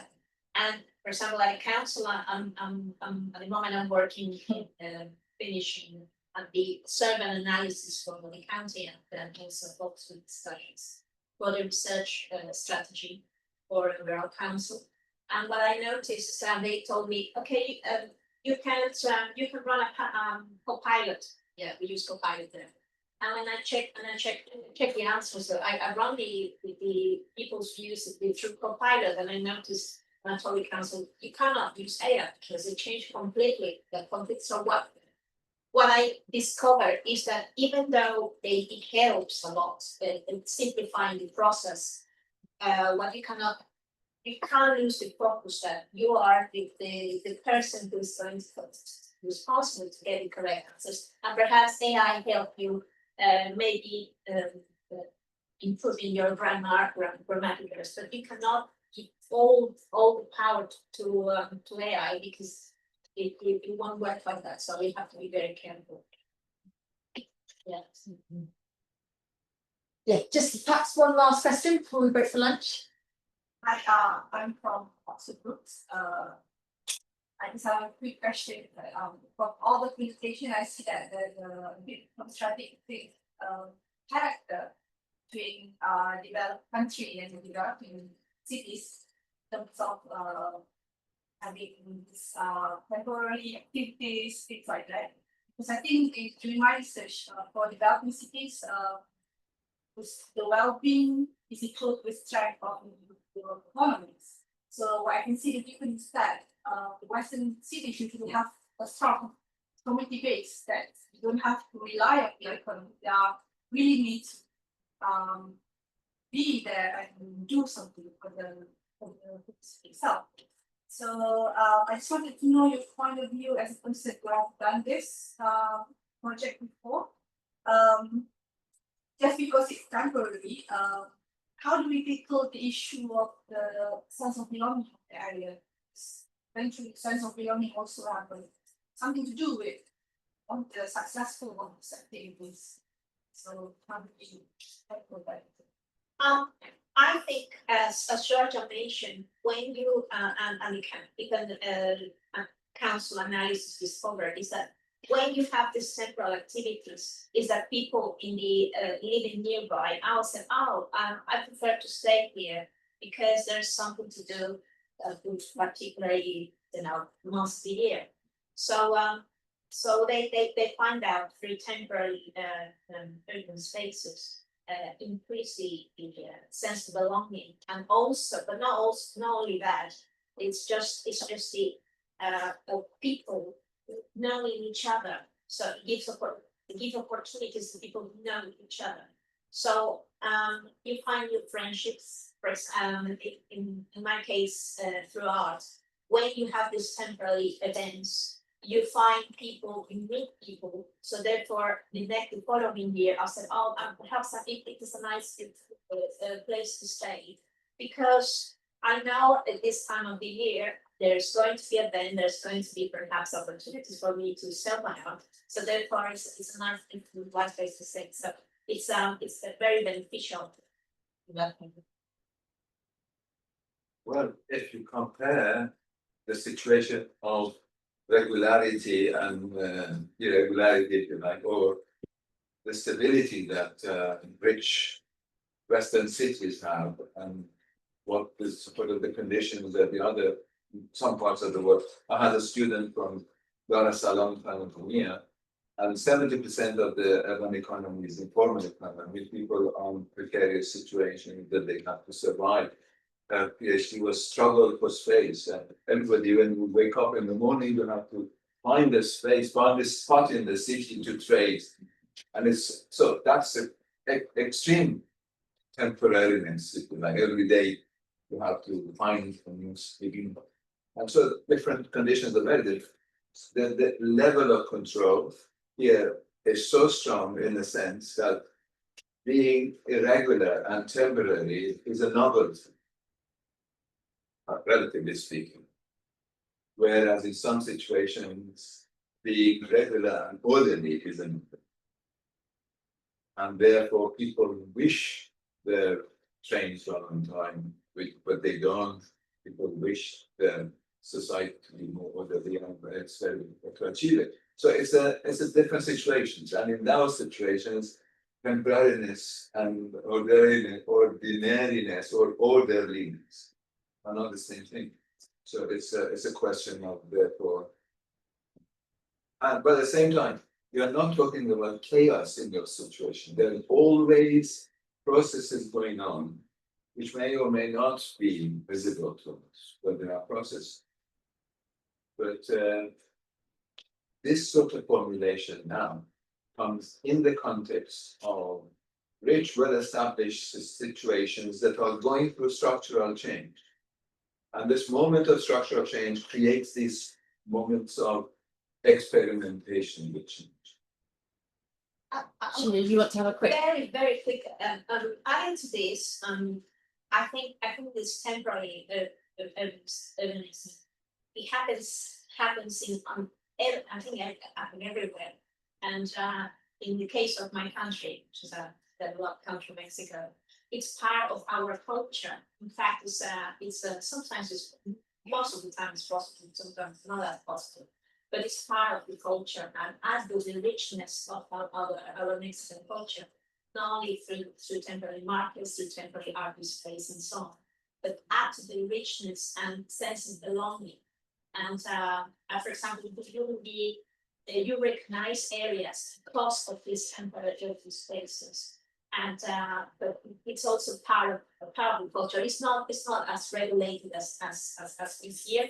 And it happens everywhere. So I think it's a very rich topic to research because it happens everywhere, isn't it? Yeah. That's great. I will just draw it to a close now, but we can carry on the conversation over lunch. So lunch is served 12:30 to 1:30. We've got a buffet just in the building just opposite, so we can all wander over there. Feel free to bring your plate back if you want to sort of sit outside or just stay in the cooler, I think, air of the circulation space there. We'll meet back here at 1:30, where we're going to have 3 more presentations and then a discussion to really bring it all together. So thank you to the 4 speakers and to you, the audience. And I'll just draw your attention as well to a sign-up sheet at the back of the room, just on the table. If you would like to keep in touch, do leave your name and email address, and we can make sure that you're added to a mailing list, and Huiming can send around the blog that he'll be writing about his time here and this seminar. So if you'd like to follow up and have access to the recording as well, do sign up on the sign-up sheet. Okay, so let's go and eat.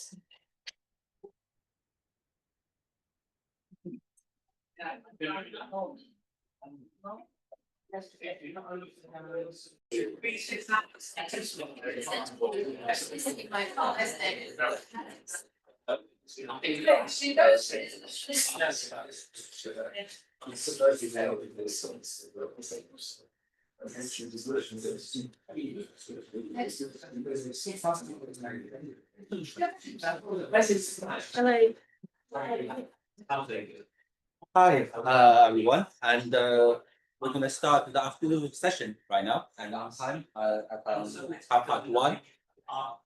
And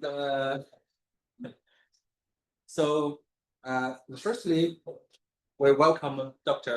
Felipa Matos Woodlynch, and she is Associate Professor in Urban Design and Director of the Unique Cross-Faculty Research Program and Interdisciplinary Urban Design, and the Director of the MSc Urban Design and City Planning at Bartlett School of Planning, UCL. And she has done various important works that contribute to urban temporary associated with census, and especially the book titled Temporary Urban Design. And so, please. Thank you. Thank you for the invite and joining such a really insightful group of practitioners, academics, and disciplines. So I'll be talking about the role and the value of experiences of time. So I'm going to slightly change the perspective to the topic of time today, and then hopefully come back by the end of it back to the temporariness discourse. So bear with me. So I'll actually choose to talk about the experiences of time and regularity and rhythmicity, which I explore under this work on temporal urban design that I've recently published. So, which I see this as a sort of I hope this is kind of a new field of interdisciplinary research that is trying to signal a paradigm shift in the way we think about designing for public spaces and the practice of place design in cities. So I'd like to bring you on a trip with me on this. So my talk will directly speak to the dimensions of temporality, sensing and designing urban environments together. So how can we capture and conceptualize diverse social spatial rhythms and processes of change in public space? So how can we actually understand them a bit more tangibly? And how may design practices prioritize time in urban space and balance between providing for short-term solutions, optional short-term solutions, and as well as addressing a long-term and predictable dynamic. So hopefully I'm going to be talking to this sort of big topic. So I look at urban environments as temporal assemblages of unique rhythmic patterns of interaction and relationships, and explore how we collectively perceive and experience a place whilst being at the same time affected by its inherent temporal rhythmic patterns of activities. So I'll also talk about how rhythmic or urban place rhythms influence levels of engagement, feelings of belonging, familiarity, as well as emotional states of calm or agitation in cities, localized senses, experiences. And from here, then overall, how place temporality and rhythmicity of place has a significant impact on our well-being in cities, and may potentially explain increasing levels, how increasing levels of mental health issues in highly urbanized places that at some basic level are out of sync with our innate human rhythmic condition and capacity, really. So just sort of a preamble, sort of this perspective sort of arose from my deep curiosity in for time and rhythm in the city and its value for design specifically, and obviously derived from sort of a deeply interdisciplinary take, which is supported by my own background as a musician, architect, academic. And I really work on the kind of the interface between theory and practice, and also the design of the built environment and the aesthetics of the performative arts, and how can we borrow from that to kind of understand urban environments in a much more perceptible, experiential way. And obviously it matured from early works, but also, and most importantly, in dialogue with scholars, but also practitioners, including urban designers and performative artists, which understand, which for them, time and rhythm was their bread and butter, and I wanted to understand more. So now, this temporal approach to the aesthetics of the cities responds to new conditions, emergencies, intelligence, challenges urban designers and planners are faced with today, particularly in cosmopolitan environments, some of which my colleague Ali and Georgia already alluded to this and spoke of this morning. And I start from the biggest overarching concern that cities are accelerating, or it gives us the sense that particularly metropolitan environments, but specifically that sense of acceleration has a direct impact on the quality of life of urban wellness, well-being, and health.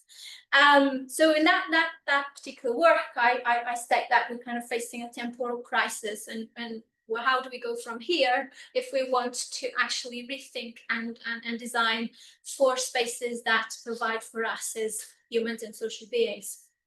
So, and influencing this sense of acceleration are at least 3 new underlying conditions. So, a continuing unsustainable growth-led approach to design, focusing on intensification, beautification, sanitization, normative design standards, efficiency, and economic value. And these jointed patchworks of intense development continue to displace communities and undermine social and cultural, local social and cultural identities, subsequently disrupting senses of time and senses of home.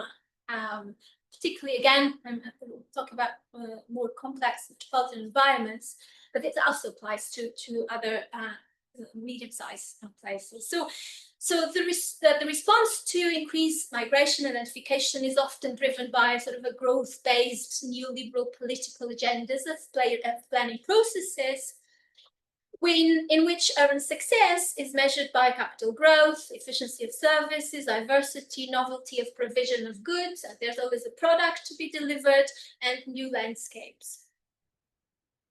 And I'll move on, otherwise. So another second challenge, which also sort of implicates an impact on this sense of acceleration, is this kind of detachment or shift away from the senses and engagement in the public space. So, and obviously new digital and virtual environments are inducing this kind of estranged behavior in the city. So how do we deal with this? How do we bring people back, or do we want to bring people back, or do we provide alternative virtual environments that work in dialogue?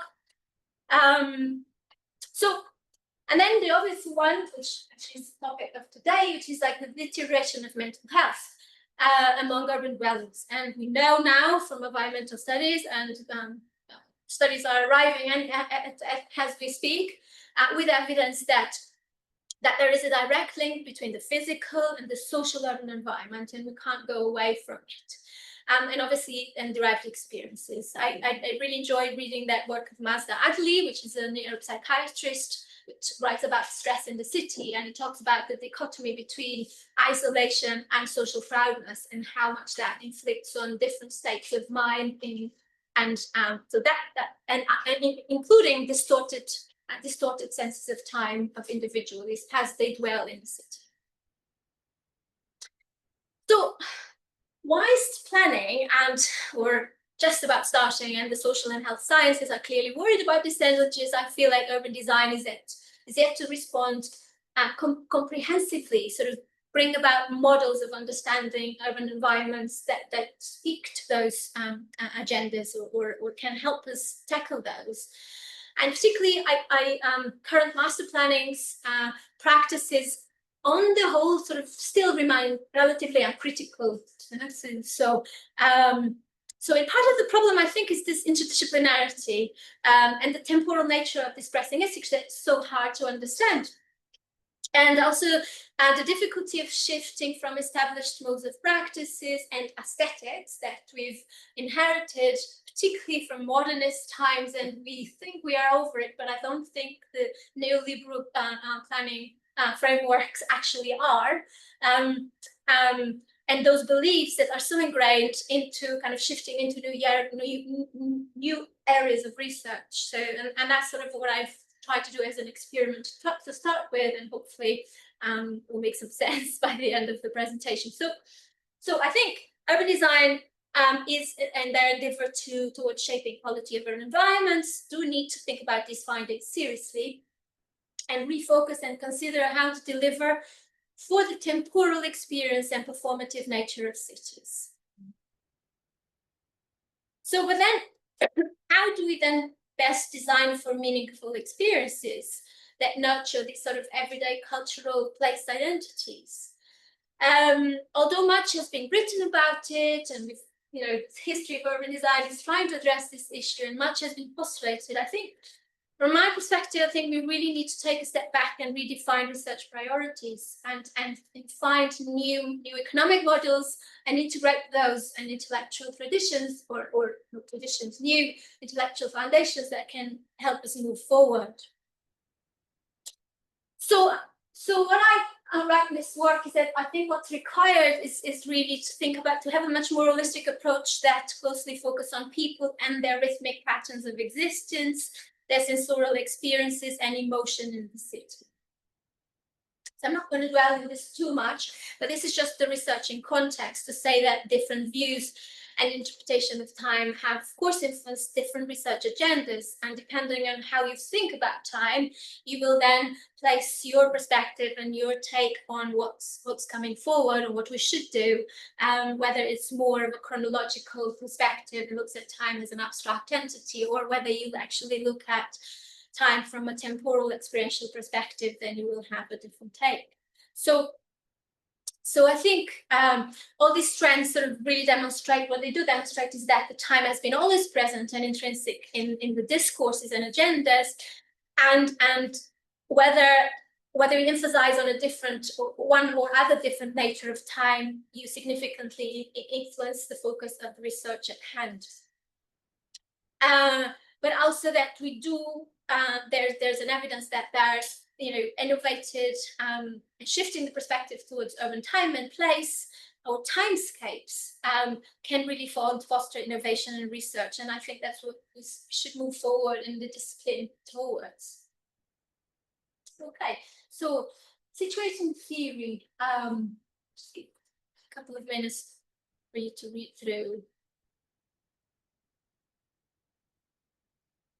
So from the lenses of time-space, not time or space, temporal urban design shifts perspective towards design of urban timescapes, including the rhythmic, sensorial, and performative aesthetics, and the meaning of territorial and embodied narratives.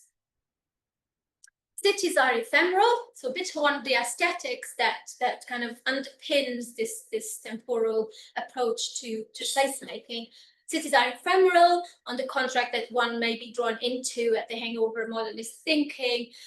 Its buildings, its streets, its squares, its parks, and altogether its material and visual forms really are, from my perspective, the stage sets for the actual urban design of places, which is the everyday life rhythms and performances that happen within that scenario and within that stage set. And here, I don't know if I'm trying to kind of shift perspective or the priority of it. So in this end, in this book, I sort of lay out this approach in response to those urban challenges that I presented a few minutes ago. And here I really try and recast conventional understandings of time and rhythm in the city to offer an understanding that focuses on the time-space dimension, bringing space, human social activities, and nature together. Now, I go back in time, obviously, look at different definitions of time and so on. This approach is really aligned with the presentism perspective of modern physics, but then also recent accounts of quantum physics where time is discussed as an elusive entity. There is no time. We are producing it as we speak and relate to each other.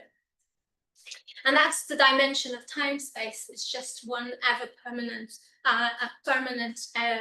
performance and production of time, but time itself is an abstract concept. So what they say is that there's we can instead influence senses of flow of time, which are then shaped by our rhythmic patterns of interaction and between us and between things. I also looked at a series of non-logical time to support that perspective and the experience of urban time, which was well discussed by Dodson and Schlar, but then obviously more important are sort of the distaff theories on territoriality through rhythm and refrain from Henri Lefebvre and Gilles Deleuze, which are of course fundamental in taking this perspective forward. The work is also aligned with response to 3 recent waves of urban critical theory terms. So we have the spatial turn in the mid-90s. Now we more recently talk about the affect turn. We're supposed to be looking at how we feel, not how we now how we move, and even in the mobility turn, for Michelle, she's saying actually we need to think about the micro mobilities and how that influences our well-being and health. That being the sort of the trajectory or the journey we need to take into understanding well-being and health in the city a bit more. And finally, I look at analogies to music and the performative arts representations as to help me sort of bringing forward new methods of analyzing and also illustrating rhythmicity in the city. So we all know cities are not just space, they are in rhythmic, spatial, temporal constructs. And if you look at places like Piccadilly Circus at different times of the day, you will picture a very, very different scenario, as well as if you look at on the micro scale to urban environments like Gilead Square or Fitzroy Square, different spaces are populated by different groups of people. And a different kind of tempo and atmosphere is induced also differently. So even more important is this idea of place temporality as defined by multiple rhythmic interactions, and that places have a choreographic nature, temporal co-production, and this resonance, but also sparking improvisation.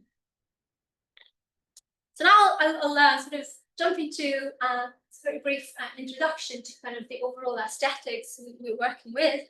Jump into sort of, so how do we then practice it? So in terms of research, so the work sort of brings forward a set to map rhythms through the method of place rhythm analysis, which is kind of, it looks at it as a space-specific research aesthetic practice. It's simply a sort of a proposal of an example toolkit of various diverse ways of data collecting practices and representations, such as place rhythm diaries, cinematic photography, soundscape, integrate that into our research environment. And here are some examples of things, illustrations. So the importance here is that place rhythm analysis is not just an important toolkit or methods of analysis for the representation of this, but they also have the potential to inspire and catalyze critical design responses. In response to these findings on the temporal aesthetics and methodological propositions and how we represent it, then we progress into the realm of practice. This is work in progress that I'm about to show. But really, what this book does is to propose a few principles which guide aesthetic design practices towards better placemaking and time-space design. First one is that with urban challenges in mind, this approach fits within a broader area of research, which is designed for post-growth and degrowth, sort of focusing on designing for social capital, circularity, and well-being. The second realm of practice is that I think situating temporal urban design attention on the curatorship of places and cities. We need to be focusing on designing for the inherent micro-place rhythms and urban places metabolism and their local and social, economic, environmental sustainability. So just really go from bottom up. But what's important about it as well is that there's here the potential of, it's important to design for temporal everyday heritages. So design for the inherent social cultural practices ingrained in the everyday of societies and unique communities. And the key here is that how can we avoid normative and generic design approaches and responses?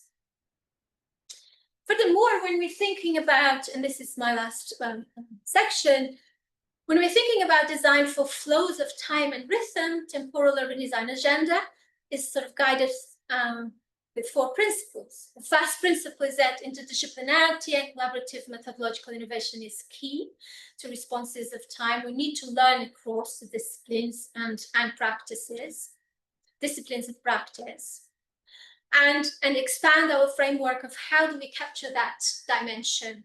How do we and also evaluate the significance for practice, so forms of design for time. But also then the second principle of practice is that of tactile, which I frame as sort of tactile interventionism design.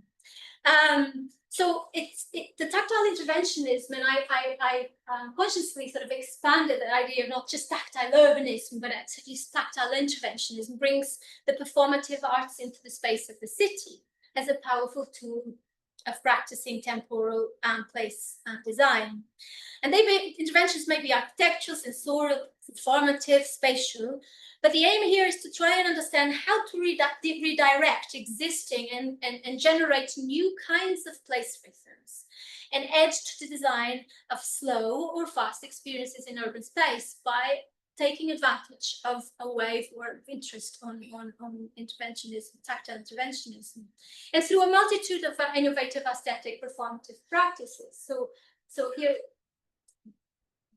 but also prompts in the public space that may disrupt, modify, or enhance local place rhythms and senses of temporality. So the focus here is to challenge sort of collective normative ways of behaving through unspectacular modes of participation and design in the urban space. And the third principle is an area of design practice is urban crafts and craftsmanship. And the need to recognize and integrate this back in the space of the city as a meaningful design practice. And under crafts and collective craftsmanship, in the co-production of places, the focus here is on how to design for social place rhythms of co-production and engender collective and common temporal experiences that we can share socially and as groups. And these can take many forms: urban community art projects, guerrilla knitting, coloring streets, religious holidays. We can learn lots from what's already being done, but it's about trying to bring it forward and recognize its value in delivering places and designing for performativity and the actual design nature that we urban designers need to be thinking more of. And it can be everyday community streets, mingas, which is a Spanish word for kind of cooperative, voluntary community work, co-design engagement practice of different kinds. And I think just sort of to conclude, sort of through processes of craftsmanship and co-production, one can potentially deliver more grounded and more sensorial and meaningful materials to our culture and place culture. This is research in progress. I'm just going to kind of a teaser, 2 slides at the end, which is I'm now looking at sort of a database of 121 sort of temporary, mostly temporary tactile interventionism practices and craftsmanship in the city, and trying to make sense and dilute this and understand more or illustrate those principles or back and forth, in fact, revise those conceptual. But the aim really is trying to work towards design for slow and fast experiences, which I know directly impact on the way we feel and the way we in the city. Yeah, thank you.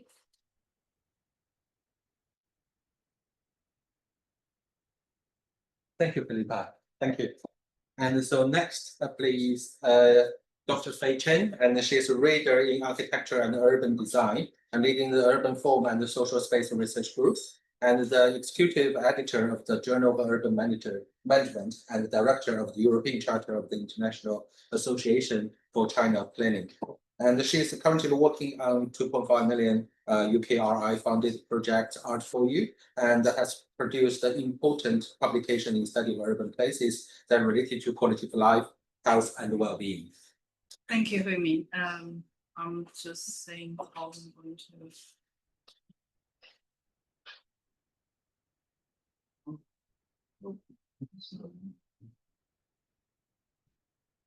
Yeah, great. Okay, thank you. Thank you, Huiming. Thank you. Good afternoon, everyone. And really pleased to be here today. And what a beautiful day. Yeah, today I'm going to introduce a project which are very practical and empirical, very different from what Philippa just make us thinking about time and space. So this project is actually done by one of my PhD students. So I put her name here. It's about how we design neighborhood green spaces that support older people's healthy aging. So the main objective is about health and well-being. So we take the temporary aspect as like a wider definition. So this is the project that, this is the case study used in this project. So I'll talk about it a bit more later. So in relation to the health-related research I've been doing in the past few years, I'll mention 3 of them. The first project was more about like to understand the design aspect and how they could support the elder people's like mobility and exercise and leisure activities in neighborhood. So it's more towards evaluation of a space, whether it can support those kinds of activity. And then the project that I'm talking about today is more about the landscape aspect of neighborhood green spaces and how they support elders' healthy aging.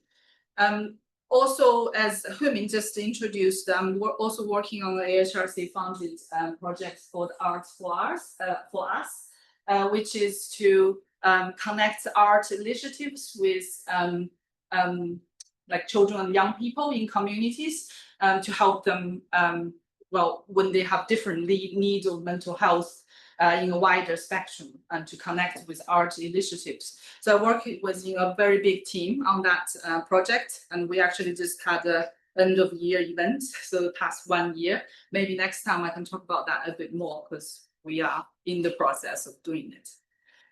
Right, so back to this project I'm going to talk about today.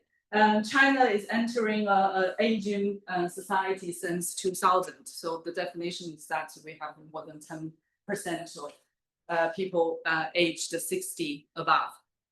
And this year, 2025, is nearly 18% and is steadily growing up. So it's a very pressing issue that how we support people aging in place and healthy, still healthy in their later life.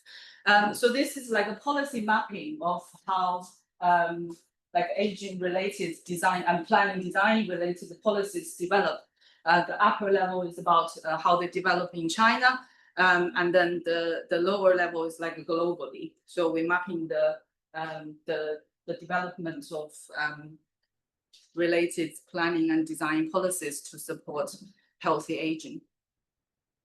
And our case study is mainly in the phase 2, 2000 to 2007, where China really started to notice this problem and started to actively, from top down, to deal with it. So there are some important policy guidance or policy framework become available, and also the communities the neighborhood we select as case studies were built in that period. So because it's a lot of data related to this research, so I just want to introduce you the research design so you understand what we're trying to do in this project. So basically, we're trying to understand how well the current green spaces in neighborhoods support older residents' outdoor activity. So we argue that they are quite temporary or seasonal, really. So we take the temporality in that sense, trying to relate it to the topic today.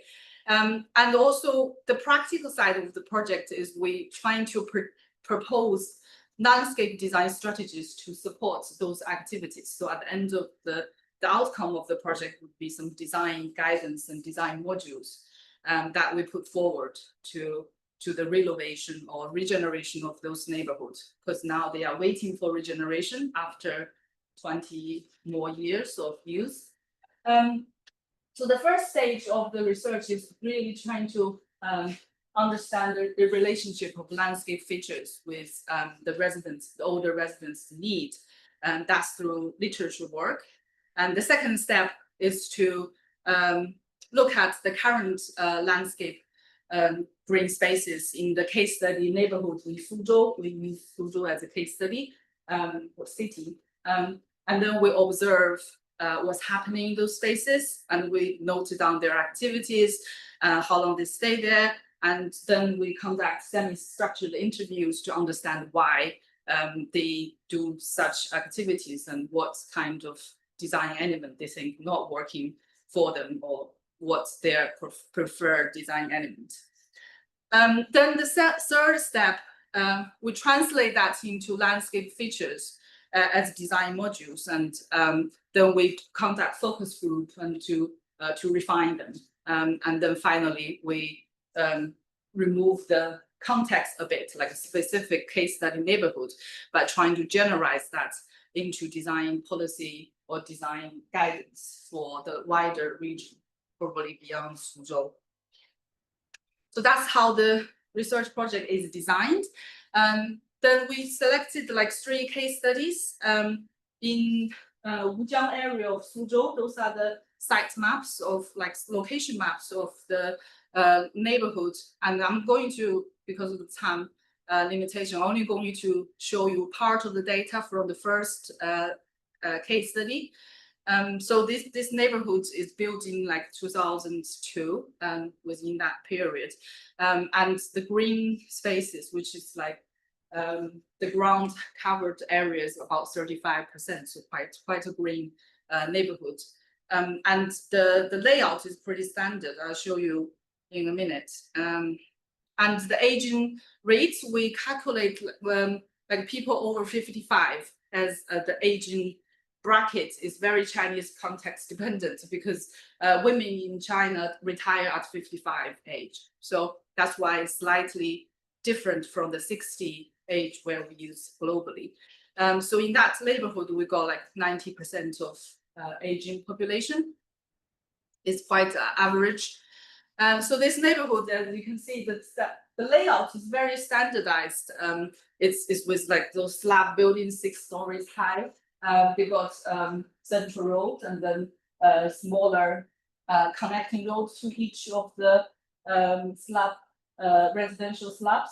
And they got some like central green spaces over here, and then green spaces between the buildings. So those are the typical type of green spaces in neighborhood in China, and it's gated.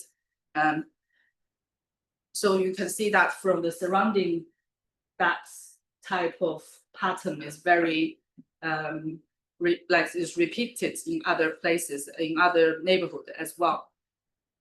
So the first step, we're trying to identify design features that are supporting like some common type of activity. So through initial observation, we find that older people like to sitting and chat, planting. That's quite also quite unique, but maybe quite common in China. So they like planting vegetables and near their apartment. Doing board games, exercising, cultural activities like dancing, square dancing, or like doing Tai Chi in the morning. Supervise children, because in China, the intergenerational support is very common. So older people normally take care of their grandchildren. And also walking. And then we also identify through literature that there are some very key landscape design strategies support. I take exercise as an example here, because we've got many data to, very like itemized landscape strategies for different activities. So this one is only showing to support their exercising activity. So like comfortable microclimates and sitting, pagodas and mosquito problems, and etc. So we're not going to go into very detail of that, and they were trying to visualize it. So this is just a visualization of the design elements we just mentioned. And also adapt to the local landscape, how to say the plants and vegetation species. So how they could achieve within the local, what is available locally. So contextualize a bit. And then we conducted the observation in the case neighborhood. As I said, there are like generally four types of green spaces in a neighborhood. So we've got like the road spaces, like the group residential group spaces, which is a larger area, green area. And then you've got the spaces between buildings. Also, you have some spaces related to a common facility like rubbish collection or utility installation. So you got those type of spaces and people doing different type of activities, many things I just mentioned in those different places. The students have collected a lot of data on what people do and how long they stay there, and in each type of spaces. So this is just a sample of those data. We also observe what kind of landscape feature already there, like in the node A, actually the road spaces, and so people we found that they got quite clear paths, and the pavement material is generally good and is very well used all year round. And also we have noticed all the other types of green spaces in the neighborhood. And we found that for exercise, actually the sitting and comfortable microclimates and fitness facilities are some top preferred landscape strategies people mention when we do the interview. So this is the interview data. We also look at that, put the interviewee into different age groups. We're trying to see whether they got some differences, but it's actually quite consistently, their performances are not, well, there are some differences, but not massive. But in terms of design preferences, there are some commonly mentioned, like sitting close to children play, microclimates. They are the top landscape strategies they mention. Also in general, communities, comfortable social engagement, spiritual richness are the commonly mentioned. Right, so also through interview, we understand each type of spaces, what are the key landscape preferences from the residents. Okay, well, I'm nearly there. And also a very interesting aspect is the facility places. What I want to highlight, because nobody actually mentioned they like to use those spaces, but we observed that a lot of activity happened near those facility places, maybe because of the natural encounter. When people dispose their rubbish and they start to have a conversation with the neighbors, and some even move their chairs to there and sit there all day long. So based on those interviews, and we're trying to see what landscape features can be added into the existing places and to improve the quality of that space, and then conduct focus groups to see whether it's working. So this is just a visualization that added some landscape features in different seasons. And this is also for exercise. I use that as an example. Also the different other activities like planting and sitting, cultural activities, supervised children and walking. So all these are just a visualization, a step forward from what we discovered from the literature after all the data processing. So finally, at the last outcome of the research is some design modules that are we recommend for guidance, policy guidance in the local area, because those neighborhoods at the moment are waiting for regeneration. So for example, different species of trees and shrubs and flowers recommended for the exercising module, and exercise facilities, seating, and how microclimates may be achieved in those modules. Right, so just concludes what I'm the project. Really, that there in literature, we did reveal that there are certain landscape and spatial design features that can better promote outdoor activities for the elderly, which is important for their active aging and healthy throughout their later life. And green spaces in the case study neighborhoods at the moment not meet their need at the moment. So we need to, when we improve them, we're trying to use the the research to help to see what features they actually would work in those situations. And then it's very contextualized for that region, but we're trying to also generalize a bit for the wider places. Right, so that's all for that project. We just published this paper on buildings. If you are interested, you can have a look. We're also developing another one. So thank you.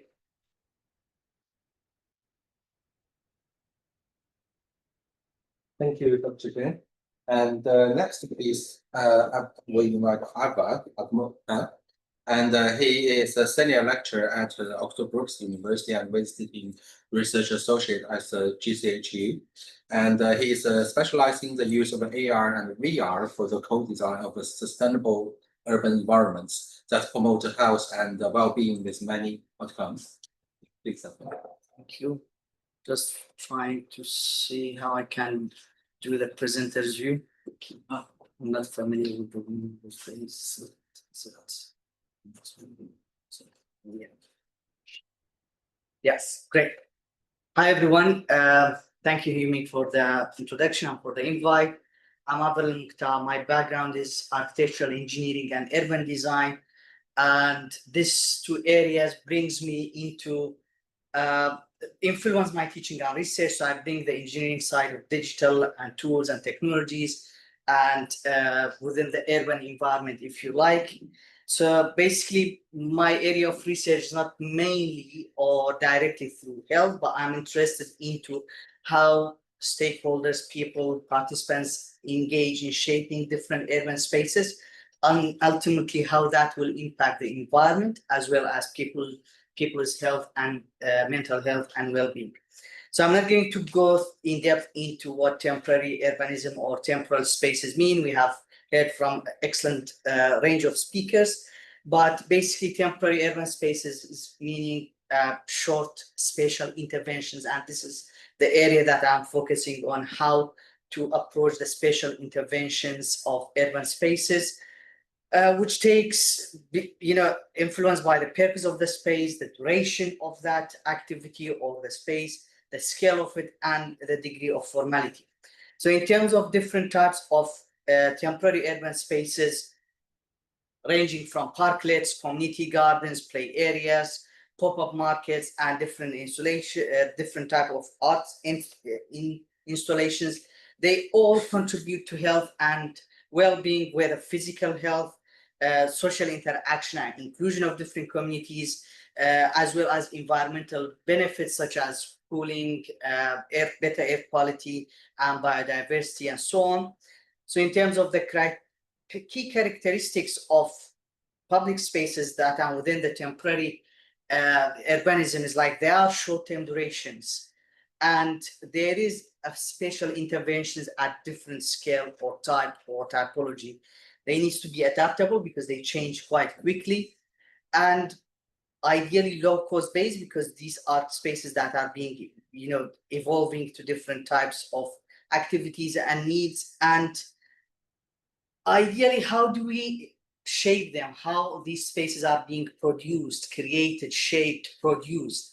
So ideally, you would want community engagement to be at the heart of it. So how to involve residents, businesses, organizations in that process to ensure that they are inclusive to different range of backgrounds, abilities, ages, so on. And also how to work collaboratively with stakeholders, either government organizations or non-government. So how do we engage with all these different actors that are involved in shaping and producing and providing these spaces? Well, there are, as you all have mentioned, you are using quite different types of methods engaging with your research participants, with your communities.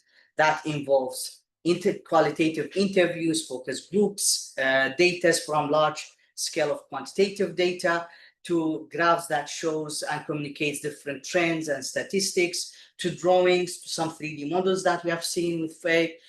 They're all brilliant, but sometimes they lack the ability to communicate complex ideas clearly.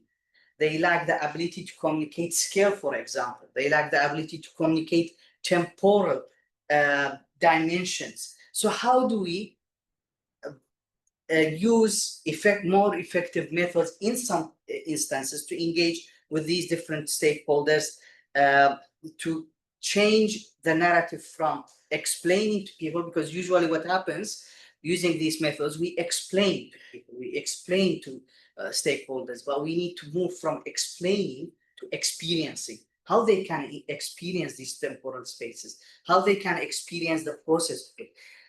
We run consultations, but what about co-creating these spaces rather than consulting with people? So in my research area, I'm focusing on XR, which stands for extended reality, how this technology can bring this dimension of experiencing different spaces at different scales at different times.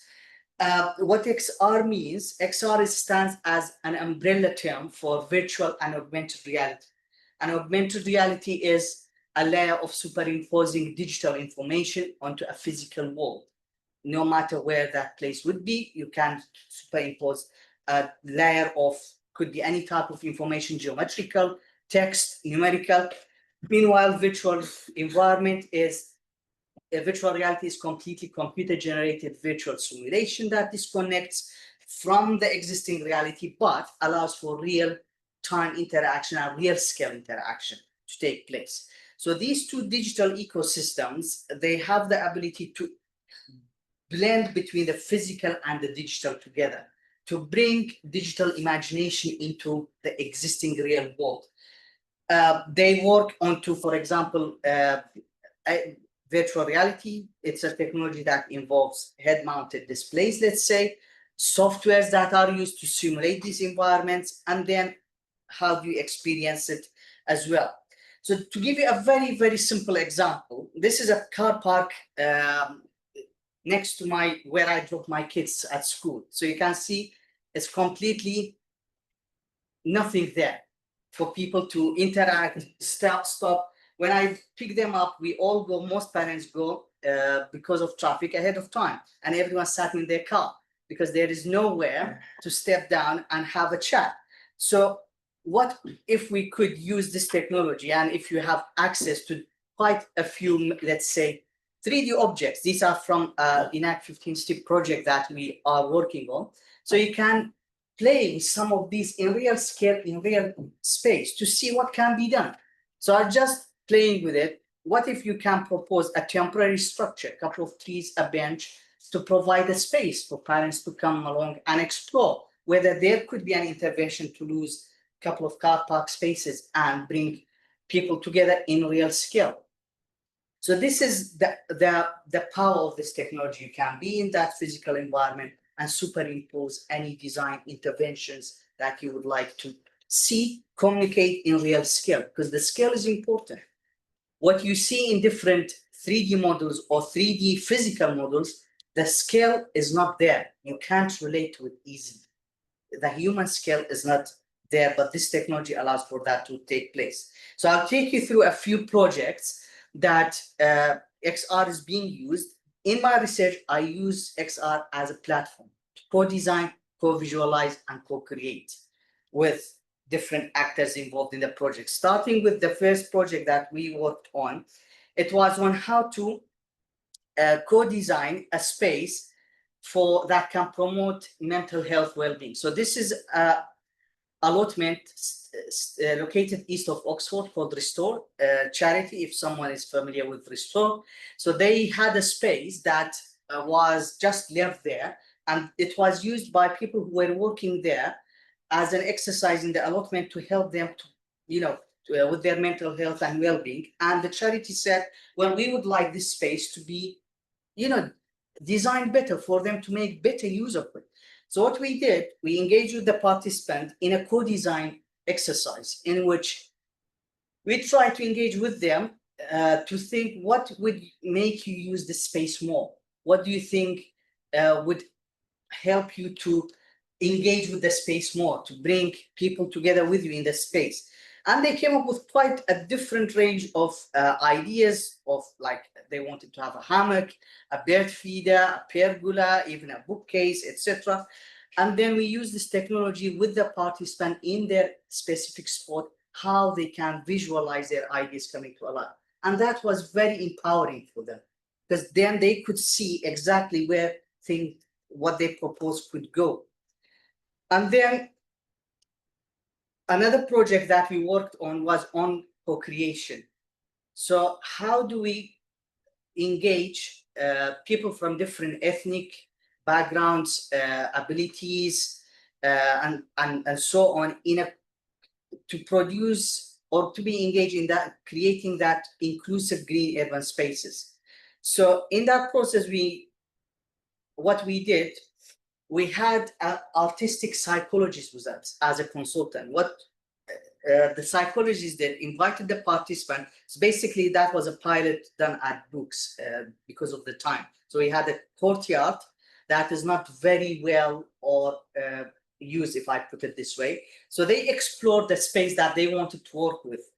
And then we took them to a completely green field to try to ask them questions to think, what's your connection with green space?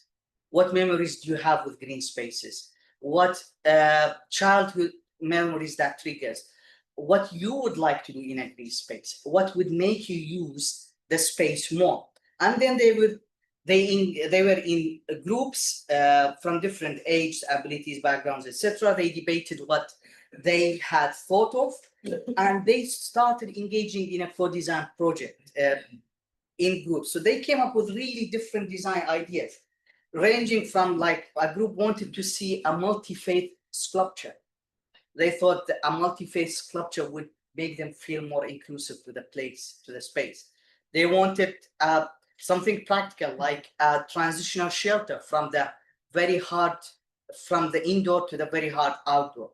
Some wanted to see, let's say, sensory experiences, features like water, like different color, to stimulate their different sensory needs. So quite different range of ideas that we then modeled and asked the participants to come back and visualize them exactly where they were supposed to go. So you could see here, this pergola that or the structure they proposed, they were able to visualize it in real scale and even see the impact of shadow. So that was quite powerful in terms of how they can relate a digital imagination into a physical existing. And that's another one, when the minute they saw the multi-faith sculpture, they were like, that's too intimidating. No, definitely not part of the design, shouldn't be included.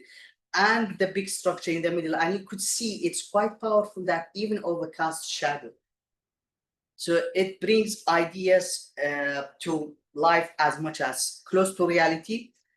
So the process here was make them explore what the space of the study wanted to engage with, think what inclusivity and green space means to them, engage and debate from their different experiences, co-design process of different designs that can go into the place, and then visualize them. But the main contribution is how to interact with that design, because here the level of interaction is still very minimal. You are seeing it from a third perspective. And then they were able to reflect on that experience by filling in a list of questionnaires for evaluation. And that brings me to the last project in which we are working with GCHU, Juliet, Hannah, and Astrid, which is the Enact 15-Minute City project, focuses on Florence Park neighborhood in south of Oxford. It's with 3 other European case studies that are other urban living labs. There are cross-cultural learning experiences with them. So we are trying to co-create with the participant with the support of this technology, AR and VR. So what we did here, we provided them with the list of different urban elements that came out from the participants, mostly the stakeholders, and they were able to place them and visualize them as an exercise. So you could see Juliet here, so she is interacting with the digital and the physical together. So basically, this is just this is a video created by the participant on the day. So they were very much kind of, most of them engaged with the technology, so they could create let's say a temporary proposal for an open space using different objects that was provided to them. And then part of the experience is to overlay it into the existing area and see how it looks like. So they were able to overlay it, scale it, because the scale is really important, and you can engage between the digital and the physical together. So Juliet is going to pass through to see how she didn't know what she was going through, but we were able to see. So this is quite powerful of bringing ideas to life and being able to change them on the spot in real time.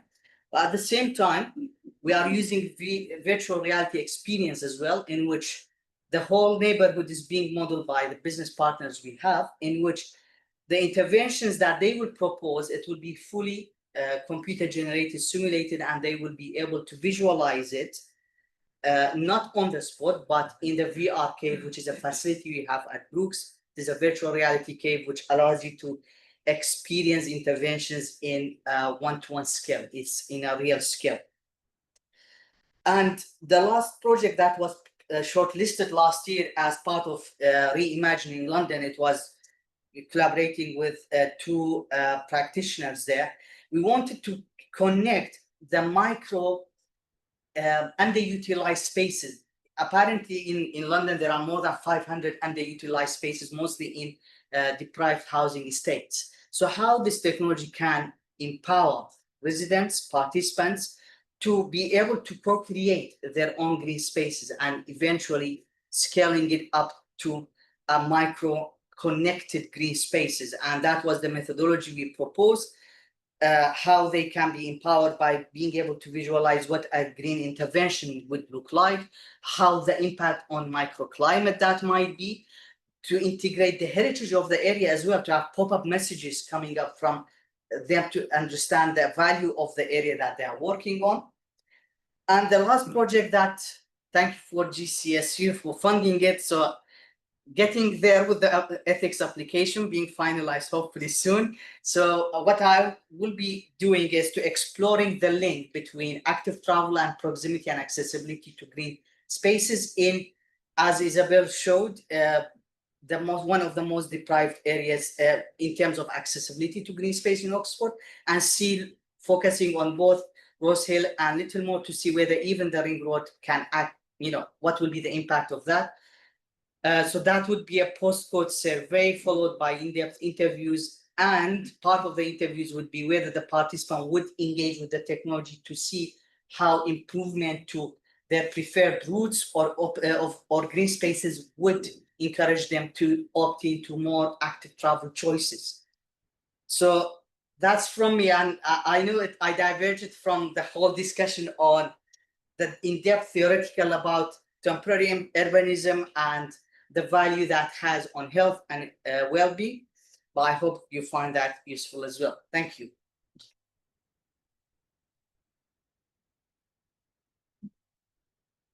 All right, let's invite all speakers to come from such an afternoon session to come to have this discussion session.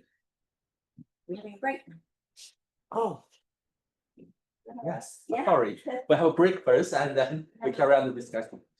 Yeah, we've got refreshment for 40 now, is it? 20 minutes? 20 minutes, and we have 10-minute break until 40 past. 10 minutes break, yeah. So I'm going to 23, and I'm really 22 minutes. So I have a money left now.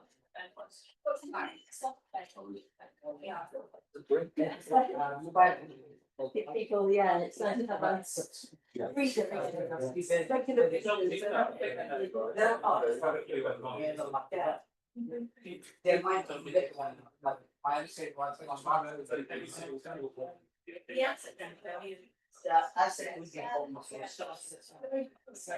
So now we are based on what we are but it will be open source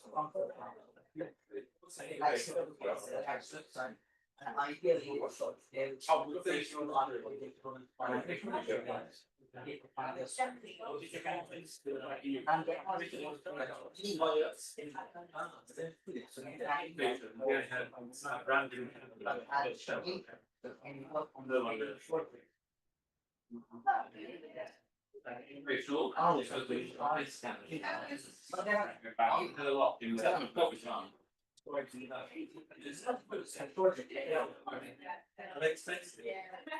For educational ones, it's 75,000 of it's more education. But in health education lessons, but there are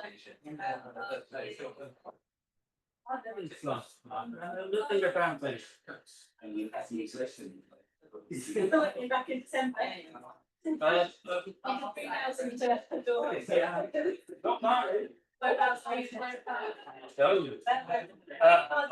had to stop someone doing intrusive clothing stuff.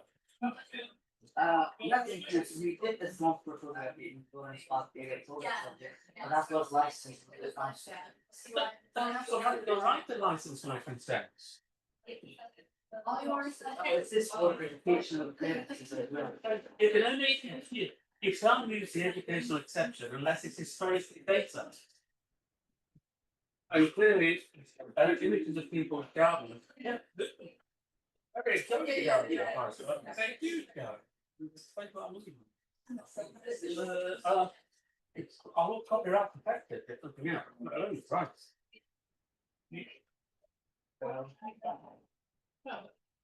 Really, someone's not doing an engaging. Well,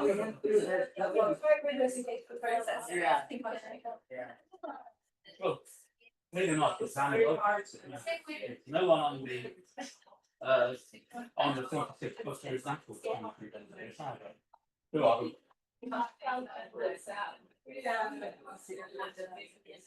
And the boundary of the meter, it was not across the side of the societies.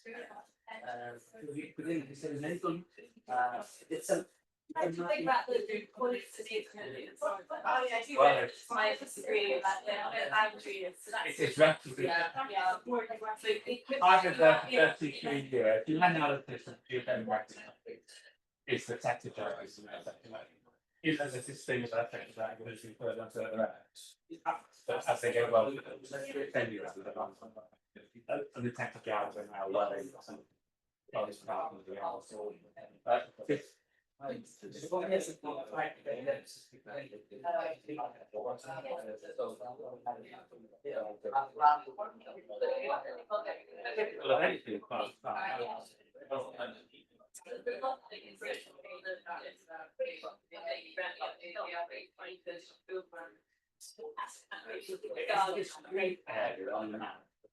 In reality, it's three on one side, and I'm just laying on this dedicated around the brain. Yeah, so right. Disaster this week. Kind of spurts. That had very much I wonder. It looks having fun pictures.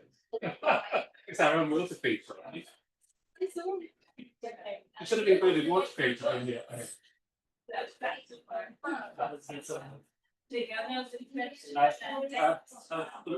Not the logos on them. Logo. Not places. Which one for the first one?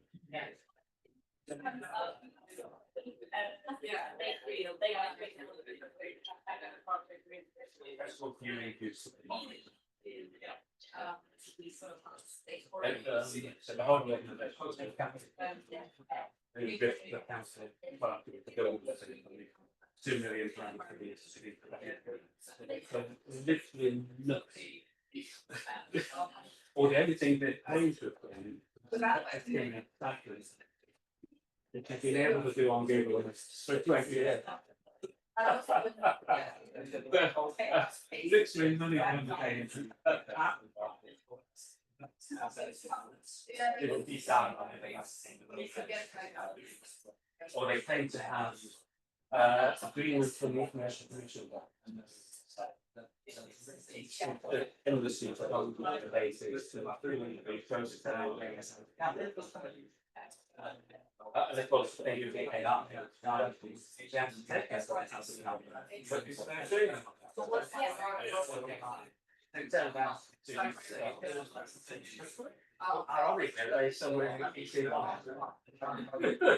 where all the sectors are going. Who's doing all this double work? We can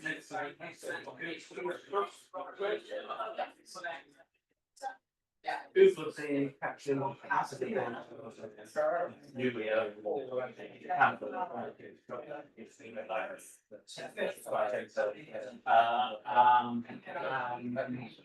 for the being told for 15 years, there's not like this.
And you can also downscale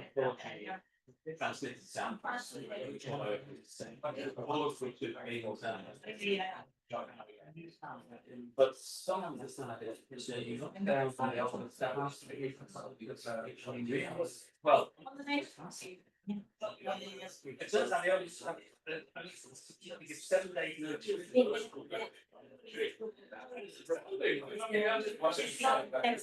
Well, the people saying it's been wrong, get down. Anyway, I saw the man from the gas chemicals. Yeah.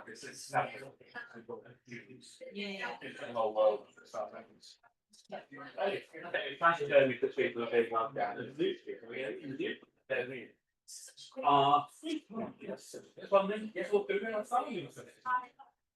This week, there's been a notice of the on the training was next to all the lost hands. On the section.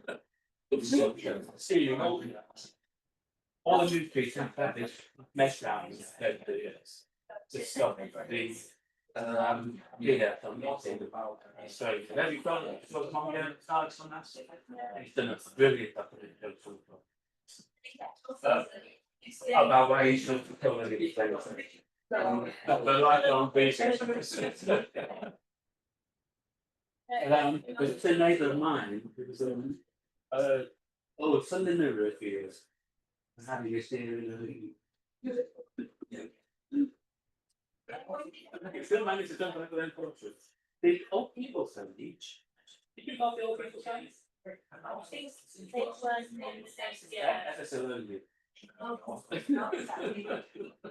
Absolutely. Well, if you live in here, if you want to live here, if you ever need an ambulance, don't bother really connecting. Or just stop around and help you out something. Because we've always on back there, so. Still managed to take your own life.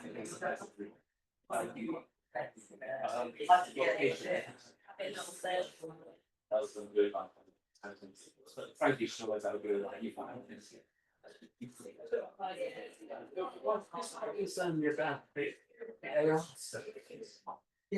oh, quick question. Well, does that attention to one time as it comes? Or exactly what you say things really fast, but it feels. Oh, at least it was to when you're station, yeah, then you reach, yeah, you don't want to. Well, we don't anyway to tell them moving to customers, so it's fine. The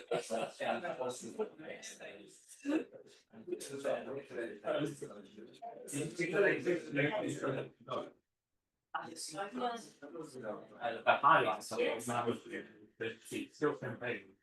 For the extension of the new if you know the bus funded from the 60 years ago what happens. I'm seeing it at the end. Yeah, I see the chat should have said something.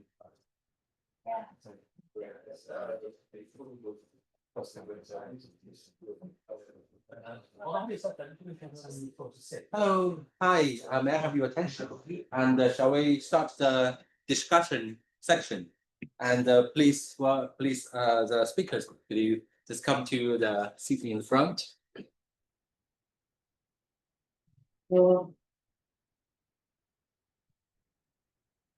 And so it's the same as the morning session, and so maybe we can start from the audience to see if anyone has a question to particular speakers or in general, inquiry.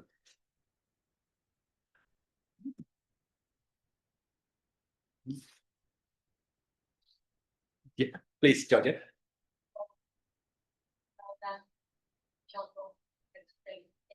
In a way, all three presentations are connected with what I would like to ask.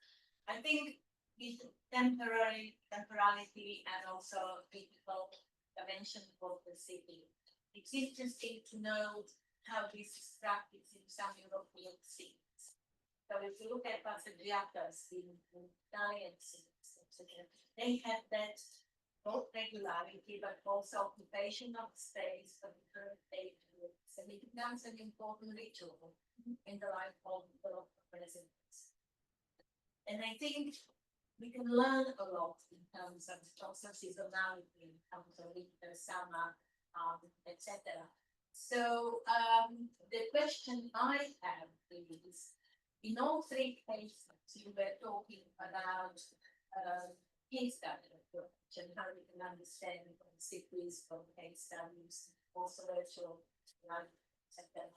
Is the importance of case study approach rather than it's important to have theoretical training, but also to learn from case studies.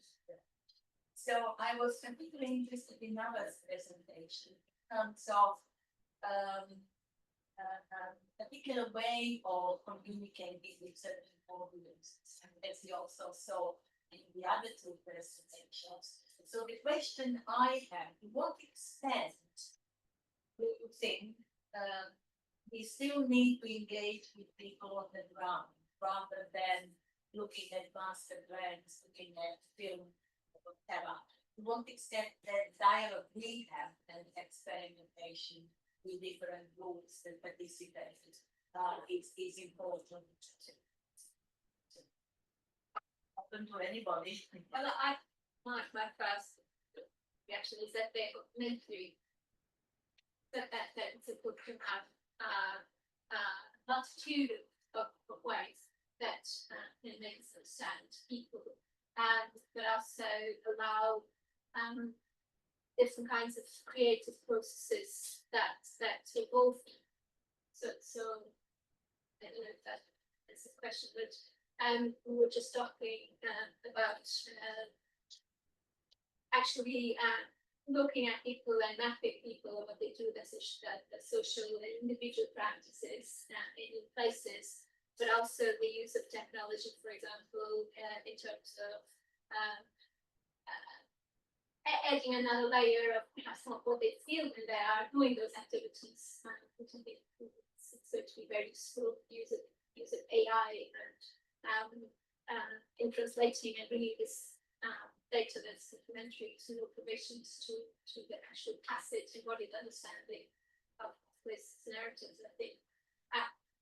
I think as a designer, thinking as a designer, I think we need those kind of stimulus in a multitude of ways, and they are very, very relevant, as well as sort of we need more sort of creative or sort of alternative ways of engaging with people themselves and collecting their own narratives, which you do very little. There's also sort of just another point is in terms of rhythm analysis. There's a colleague of mine essentially took that concept forward to performing rhythm analysis with the people themselves, so the people actually narrating that being in a place, they're actually telling them what they do at different times of the day in that particular place. So we're engaging with the perspective. Yeah, I think that's I think in our research I could find some common trend improving communication with our users or with our participants. I think that's the key. I see from our presentation as well. Like in the research I just presented, we use the photographs, but with rendering like for scenes. It's not like on site, so it's not like it's a collage. Because when you communicate, you're trying to get their idea, but you're trying to find the best way to communicate with them to let them to get their ideas and also get feedbacks to what we're trying to get. So because it's like a PhD project, we don't have the technology or support of this. So we use photograph as the main communication tools. And also like we just discussed, I also work with young people, and the way to children aged 9 to 13, the way you engage them is through activities. You can't just sit there and ask them questions. You get nothing from that. So we ask them to do different arts forms like dance and music, and then we ask them, what do you think? What's this thing? How did this form help you express your opinions? So with different users, we're trying to find the most appropriate way to engage them, and I think it's essential for your research because it's all with them. So yeah. I think, yeah, for the audience, it's important to include different mediums of communication to different audiences. From the experience of the INAC project, for example, we have quite from age of 20 to age of 82. But at the same time, we had a participant that didn't want to engage at all with the community. So there is this accessibility issue, there is this inclusivity issue as well, when you try to include different mediums. But at the same time, we had participants similar age was very much embracing it and very much engaged into what this can offer in terms of being able to understand what you are proposing. Let's say. So there is this accessibility that needs to be considered as well of not very much the digital divide, but for example, virtual reality that has that motion sickness sometimes. Not many, for example, Georgia, I wouldn't recommend it for you, for example, to use this, let's say, the triggers, vertigo, and etc. So there are these cautions that must be communicated clearly to participants, and how can we overcome the inclusivity issue? We are trying to be inclusive to different participants, but yet there are participants that are not being able to access them. So I will see it as another means of bringing the audience closer to what we are trying to offer. Sometimes even us from built environment, we struggle to understand why I say scale, because scale is very difficult to relate to. You can propose rendered images and designs and different models, but not being able to relate exactly in reality what that would look like, that's really difficult to communicate. Which sometimes mediums like this can be necessary to communicate these issues. I would just add, I think there's two dimensions. One is the utility of these either virtual reality or virtual reality or post-rhythm analysis that we need to embody and feel and understand places.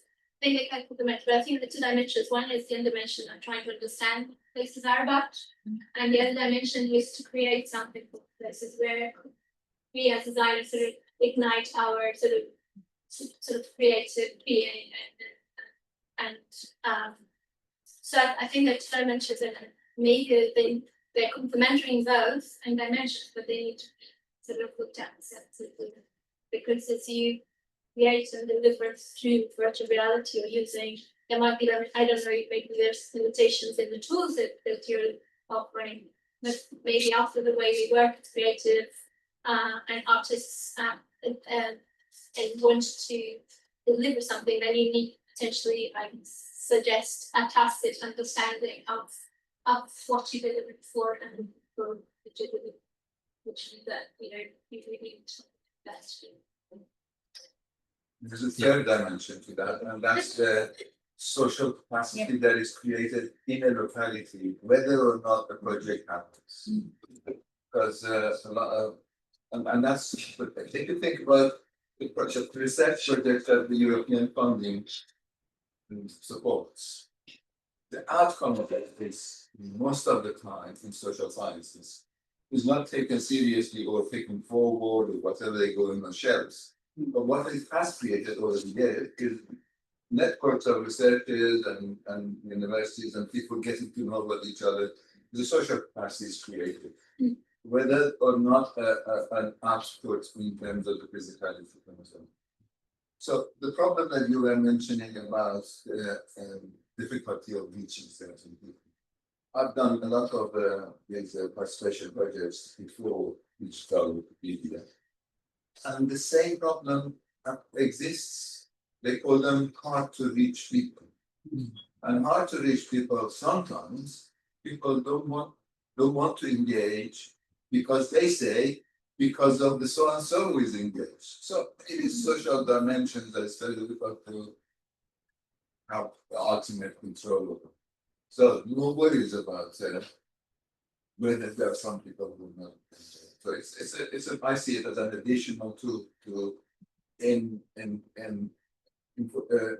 help improve the possibility of participation. And just one question for friend Craig. My understanding of Suju is very limited, but I think I remember it as very rich in landscape. So it's the landscape heritage of Suju is very rich in terms of the waterways and the greenery. So would that have an implication for the mentality of the people that we talk about? Because their way of expecting the world may be different from a city which has very little landscape heritage.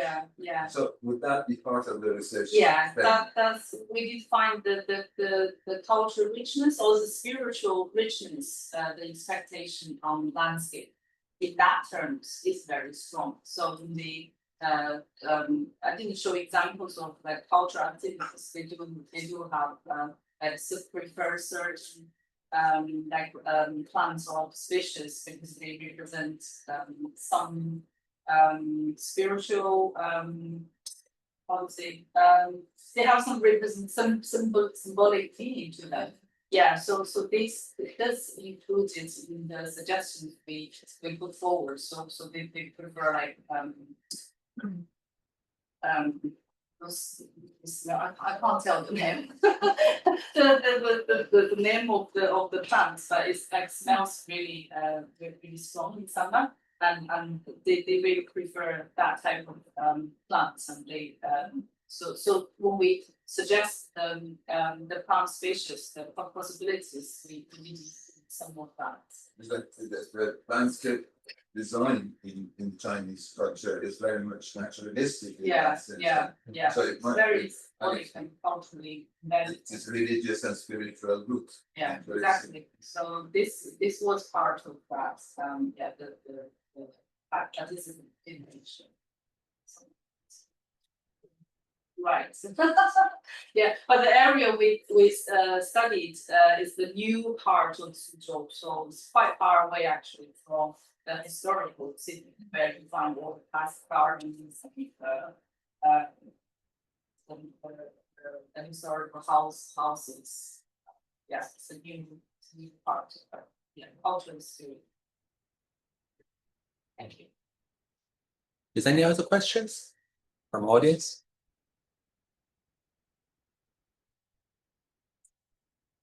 Oh, If please. nobody else wants to stop.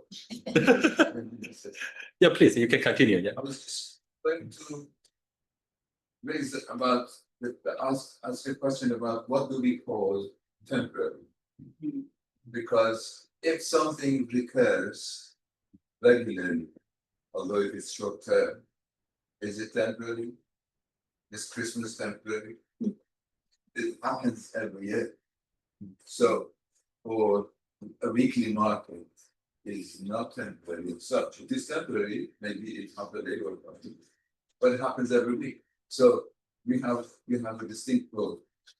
This garden is not temporary, it may die in the winter, come back in the summer. So temporary in current trend of temporariness, what do we mean by that?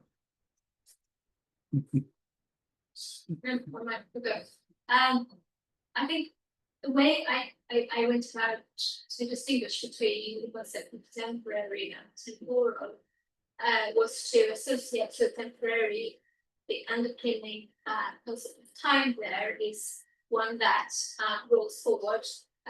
So it begins and stops. So it has a definite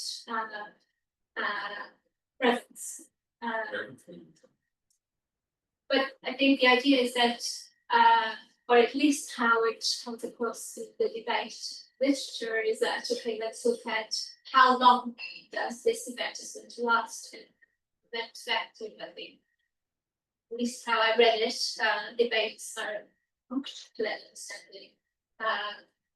Certainly the early debates, such as the suspicious war and so on, what ignites something and when that is going to actually stop or be substituted by something else. And temporal is the association, it's more to do with experience. So how do you experience the time passing by?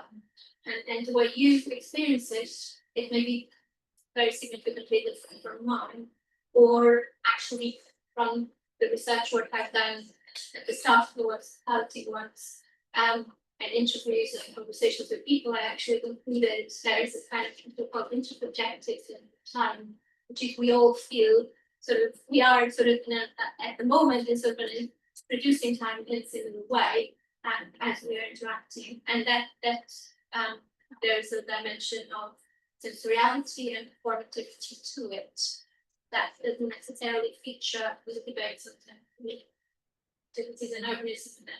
In fact, it's quite absent. Well, I think it's a very important discussion to have about today. It's about it. I don't think we will have a agreed definition of temporary, and I don't think we will have one in the future, because I think it all depends on your research objective or what you're trying to do, and then define it within that context. Because nothing is permanent, so you can see everything is temporary. Even the bigger Trafalgar Square is not permanent, it will change. Depends on how time scale you're looking at it, and the users will change all the time. So I don't think there's there will be a great answer on temporary. It depends on within what context you're actually talking about. I think temporary can have these different kind of conditions, because it gives you something that's very 3 day long, or even a day long, something that's kind of 7 months long, something that maybe 2 or 3 years long, or even longer. In certain functions that we have, lives, some of things that are still temporary because they haven't been able, and people are still coming to these places. So I think there is a demand spectrum of different types of temporary conditions in projects. And they could be just 1 day, or they could be longer. And they all have their role function. Some are more important social because the population of the local communities. Some also, we don't want to actually build something or implement something. You may have something temporary for 10 years before it becomes then incorporated, let's say, the new development every age of social or whatever. So to me, it has different roles and different values for different people. Yeah, maybe we'll have a category of temporary. Yeah, as you said, like from time perspective, maybe, and from the place and type of place and maybe user as well. And yeah, I mean, I also agree. I think there's some street ways to be so that you want to do a scale, simple scale, so that can be go to that same concept. But for me, it's this idea that I share with others that it's here now, but something be there later, whatever that later is. Yeah. That it's just an opportunity. It's almost like a time opportunity kind of thing. I don't know if I would go ahead and find it. Everything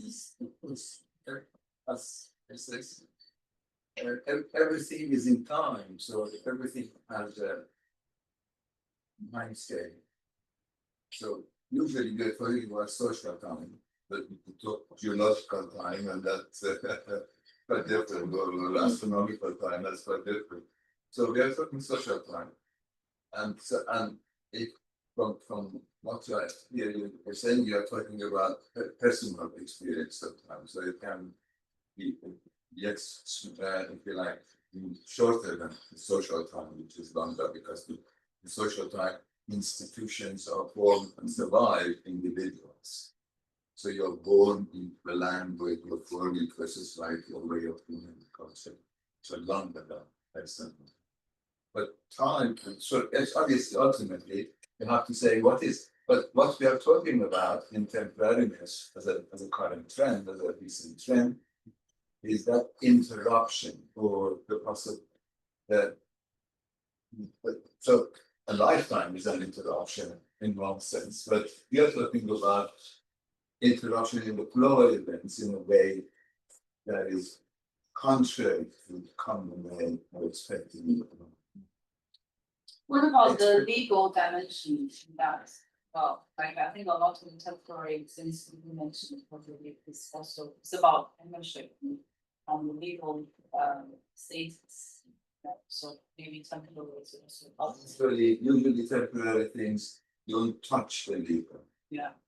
Because the ownership of land doesn't change in this. So that's the foundation. In that is certain regulatory. So for example, just thinking lots of Broad Street, what was brought in was an experimental traffic regulation order, so that then changed what can and can't do within that space.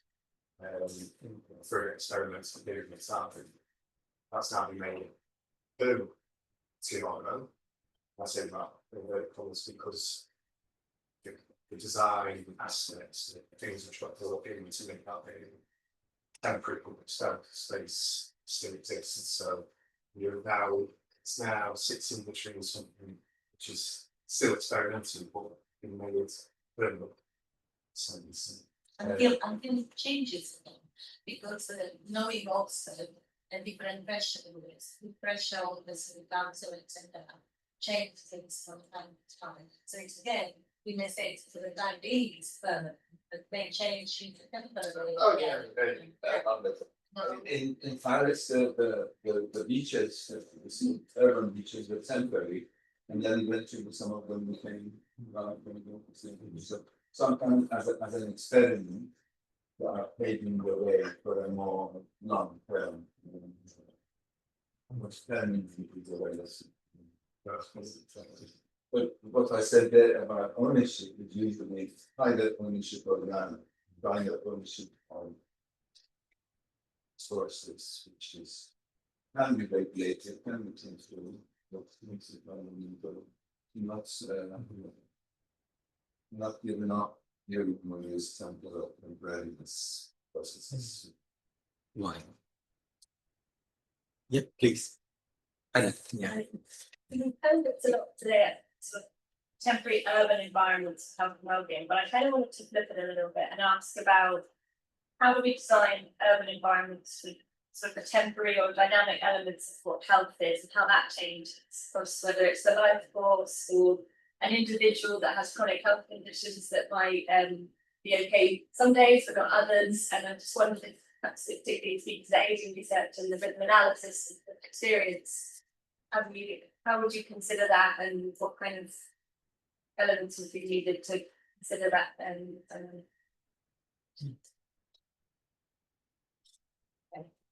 I think the question that's really very important. I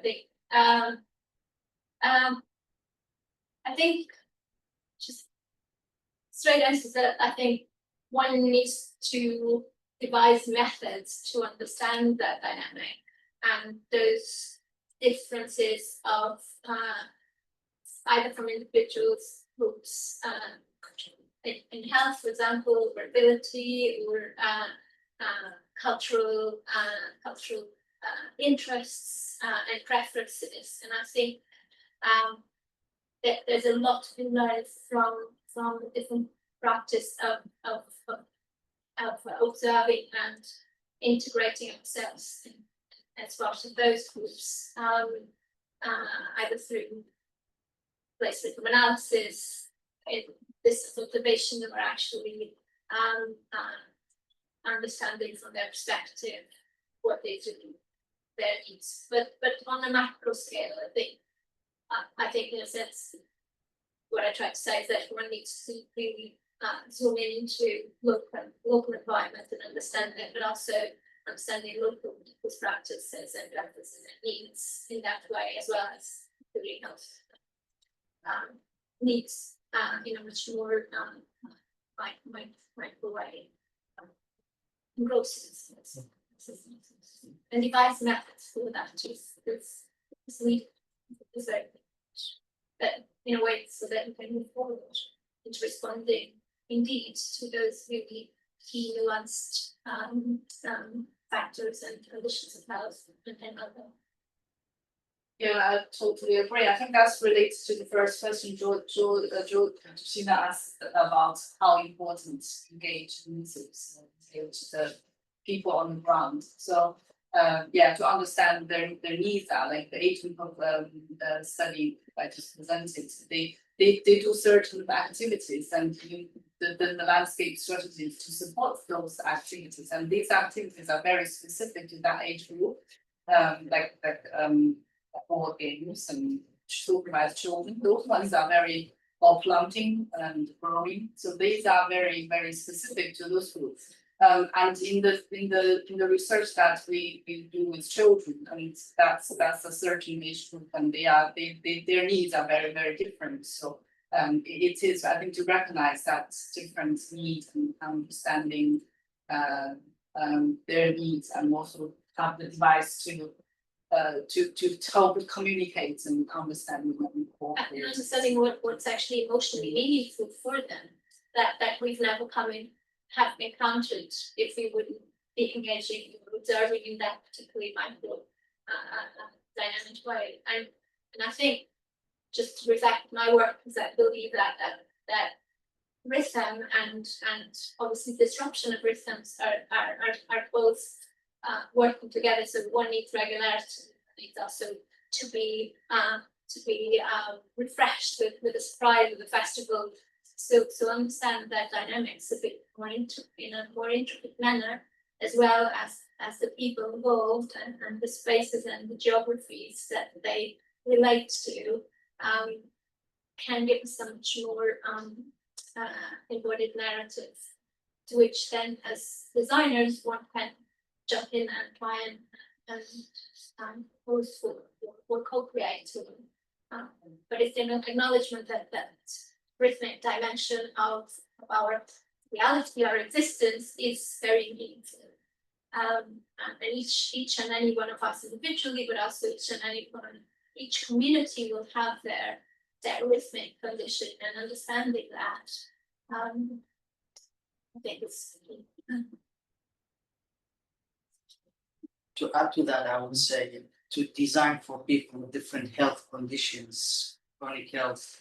As a designer, you would think of, I need to read tons of texts to understand, for example, their condition, or having their health condition explained to me by them or by a specialist. But I would be more effective if I could at least virtually live this experience. So what if we could simulate their life, their daily life, and having our designers live that experience virtually, be able to relate with as close as possible. I may add something to this. We have some projects that equally working with neurodiverse skills, children or grown-ups, adults. They said they need a different kind of spaces and environment, and I think it's very important. I mean, what we were talking about earlier, when to also acknowledge that it isn't only disability sometimes for the age, but also ability of all. One day I may be okay to run, and next day I may not be okay to run, etc. So it's also our understanding of the kind of medical milieu through which people experience crisis more. And I think this area particularly is quite important, because that enable people to use it without fear, and they will understand that these different spaces are required. But also that can help us to use temporary experimentation and gender best on different groups, then find a way how we can synergize. So be exactly what's more important. Yeah. I think in that sense, the temporary is actually really very much needed in public spaces, because if we want to make it inclusive, then but sometimes their requirements are contradict, or like they don't sync all the time. So maybe the temporary is needed because it's temporary for one group, and then it change to capture another group. So maybe that temporary is very positive and what we want in the city. I examined the PhD in Helsinki, and the theme of the PhD, the work of the student, was that they had put an installation in the middle of the city. They had created some sofas and various furniture, and they wanted to see who's doing what and how do they use who comes to sit here. And obviously the back of the mind was to say that we are going to encourage sociability and that sort of thing, which I'm not so sure how hard they were successful in that, but it was an experiment. So it was the same sort of thing that you were talking about, but in practice with physical objects. And I've seen people doing it with Lego to get people to do things that they want to do. This is sort of all of these are different ways of doing the same thing. Getting people who are not designers to be able to imagine a space, how it might be. I just want to add that there's a lot of what we talked about this morning about sort of this frantic embracing of temporariness in the city, out sort of turning to the discussion. And I think so there's a lot of experimentation and a lot of, just for the sake of what's new, it's fun, let's see what happens. And I think that can have a place in the city. But I personally think that we are at the stage that we need to be more analytical and sort of really understand what we want to make this for. And I think well-being has it's really a really very, no doubt, important variable.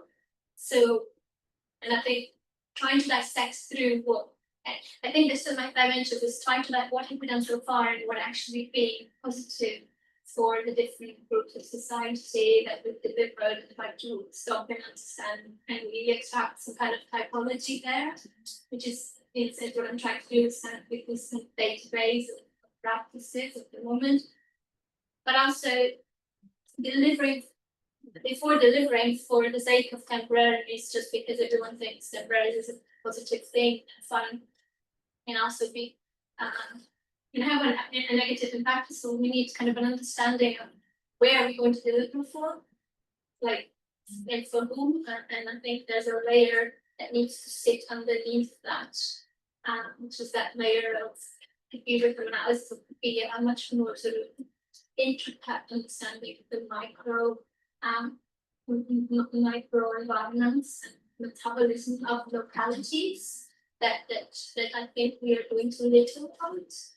We kind of, I think we're much better with we still generify, okay, well, if these people do this here, they walk their dog, and it's free and there's a lot of people walking their dog, then our mind has decided to take it to the studio. Oh, I'm going to create this same space there, hoping that people will walk their dog, and then it just doesn't work. So kind of trying to inject in our practices methods in which we can actually take such closer to this. That's one of the criticisms of designers, and they have these fixities in mind, which is not the same as the flow of life of society. So there's always this tension between technocracy and democracy. That we come from like professional backgrounds, we think we know what's good for people, or we know what's good for society, we design it for them, and society knows better, because if it's not good for them, they live the way they want to live, disregarding what we have made. Yeah. And that's most of the time what we see. And going back to the discourse of temporary activities and events and urbanism, is I think this way. I think we are to say that we tried so much that now we can just stop and be a little bit more cautious and try to figure out what's actually. It's not all about just delivering and making the city fun, and that's well-being. That's for the well-being people. I think we've done that in the past. With other approaches, thinking that we develop, we make new people will be healthier and better well-being. And I think the temporary urbanism serves very well the agenda of post-growth. Resources are finite, we don't have them. Let's just blindly reinvent and do city in a kind of much more mental temporary way. That's of course one way forward, but I think there's also hit. I think there we could do better. Any more questions? Probably the last question.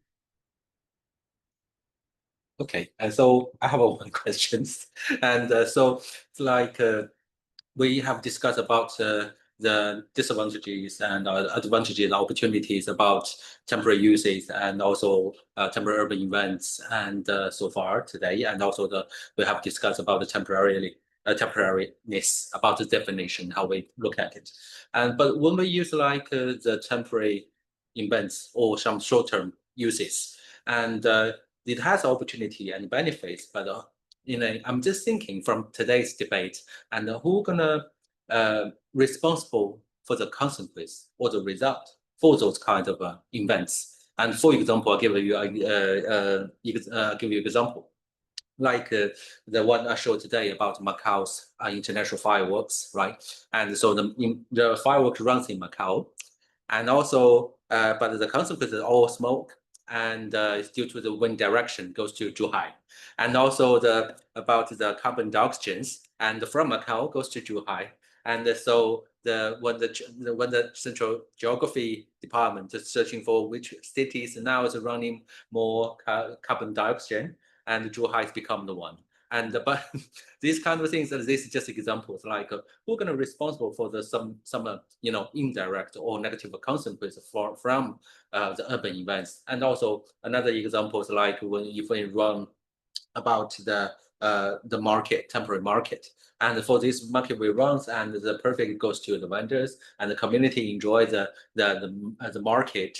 And but as consequences also, and if somebody lives in these areas, not joining the the events, and so they may feel like these areas become too crowd or noisy, and also the negative part like that. So this is what I'm thinking from this today's debate and come to my mind. And yeah. It was an interesting thing that Georgia, you mentioned. I think it was a bit of also about. I mean, I called it in my head as modest curatorship. We're kind of walking out what we were talking about. So how do you say that? So that's it. How do you? Who's empowered and who takes it on? So around that, and I think I mean, so if we have the sort of intricate tacit understanding of localities, then I think when we really need is to try and devise models of curatorship and designers, whether then and I'm talking now to sort of like dimension post growth, thinking about design for post growth. I think and obviously the objective of temporary tool of temporary urbanism as one that we need to reach more savvy in how we create places out of tacit understanding, intricate understanding. But obviously we're not quite there, but coming up with models of how and sort of whom we deliver and how we sustain it. I would say that exactly reflected the theory that we say place is made of the power dynamics of different stakeholders, and some of them are conflicts to each other, and it's always a process of negotiation and adaptation. So that's exactly reflective of that. I think there wouldn't be anyone who is responsible for definite. They have to negotiate and adapt. Yeah, so if Zhuhai take the responsibility of all this solution, they should speak to the local government of Macau and try to resolve it.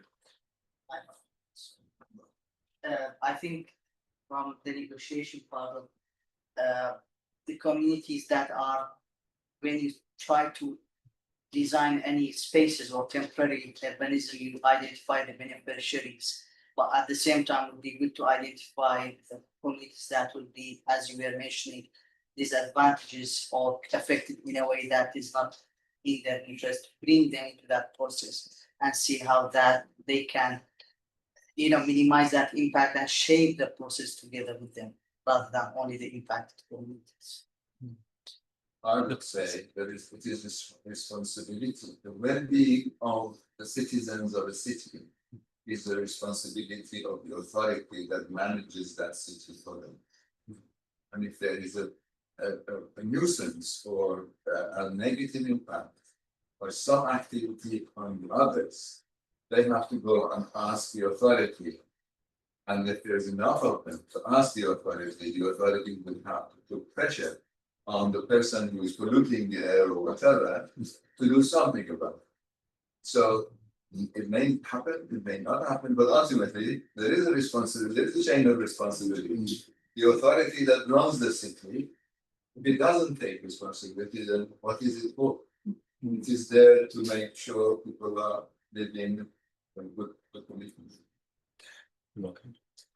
Okay, I think the time is just up, and so thank you all for your valuable contributions and engaging the discussion through today's seminar. And the diverse perspectives shared have not only deepened our collective understanding of temporary uses of urban spaces, but also illuminate critical intersections between spatial temporality and also public health and urban well-being. And so this seminar has reaffirmed the significance of cross-disciplinary dialogue in unpacking the nuanced roles temporary intervention can play in shaping healthier and more inclusive urban environments. So from empirical case studies to theoretical reflections, the presentations from all speakers underscored both the potentials and limitations of temporary urbanism as a response to evolving social, spatial, and environmental challenges. And as we conclude, I encourage continued collaborations and critical inquiry into how temporary urban design and can serve as a strategic tool, not merely for spatial adaptation, but also advancing equitable health outcomes and inclusive urban experiences. So I would like to send the sincere thanks to all the attendees and also speakers, participants, and thank you for coming, and thank you. Yeah. I would like to thank you because you're very good in organizing this. Thank you, and thank you for the Julia. She says you staff to help me. No, thank you all for coming. And if you can bear to stay a little longer in this heat, we will be having drinks just outside in the shade here, just as a farewell drinks. If people would like to stay around for 20 minutes after that, you're more than welcome. Thank you. All this nice hot tea at the back as well.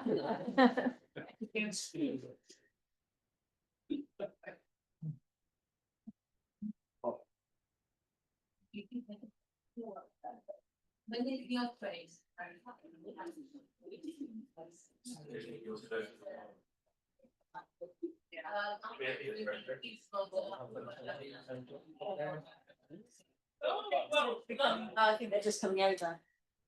You see, there's every here in the set. Well, the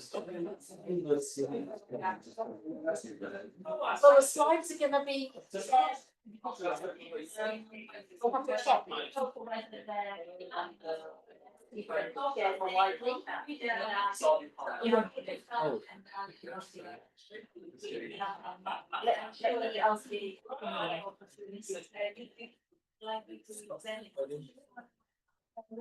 you.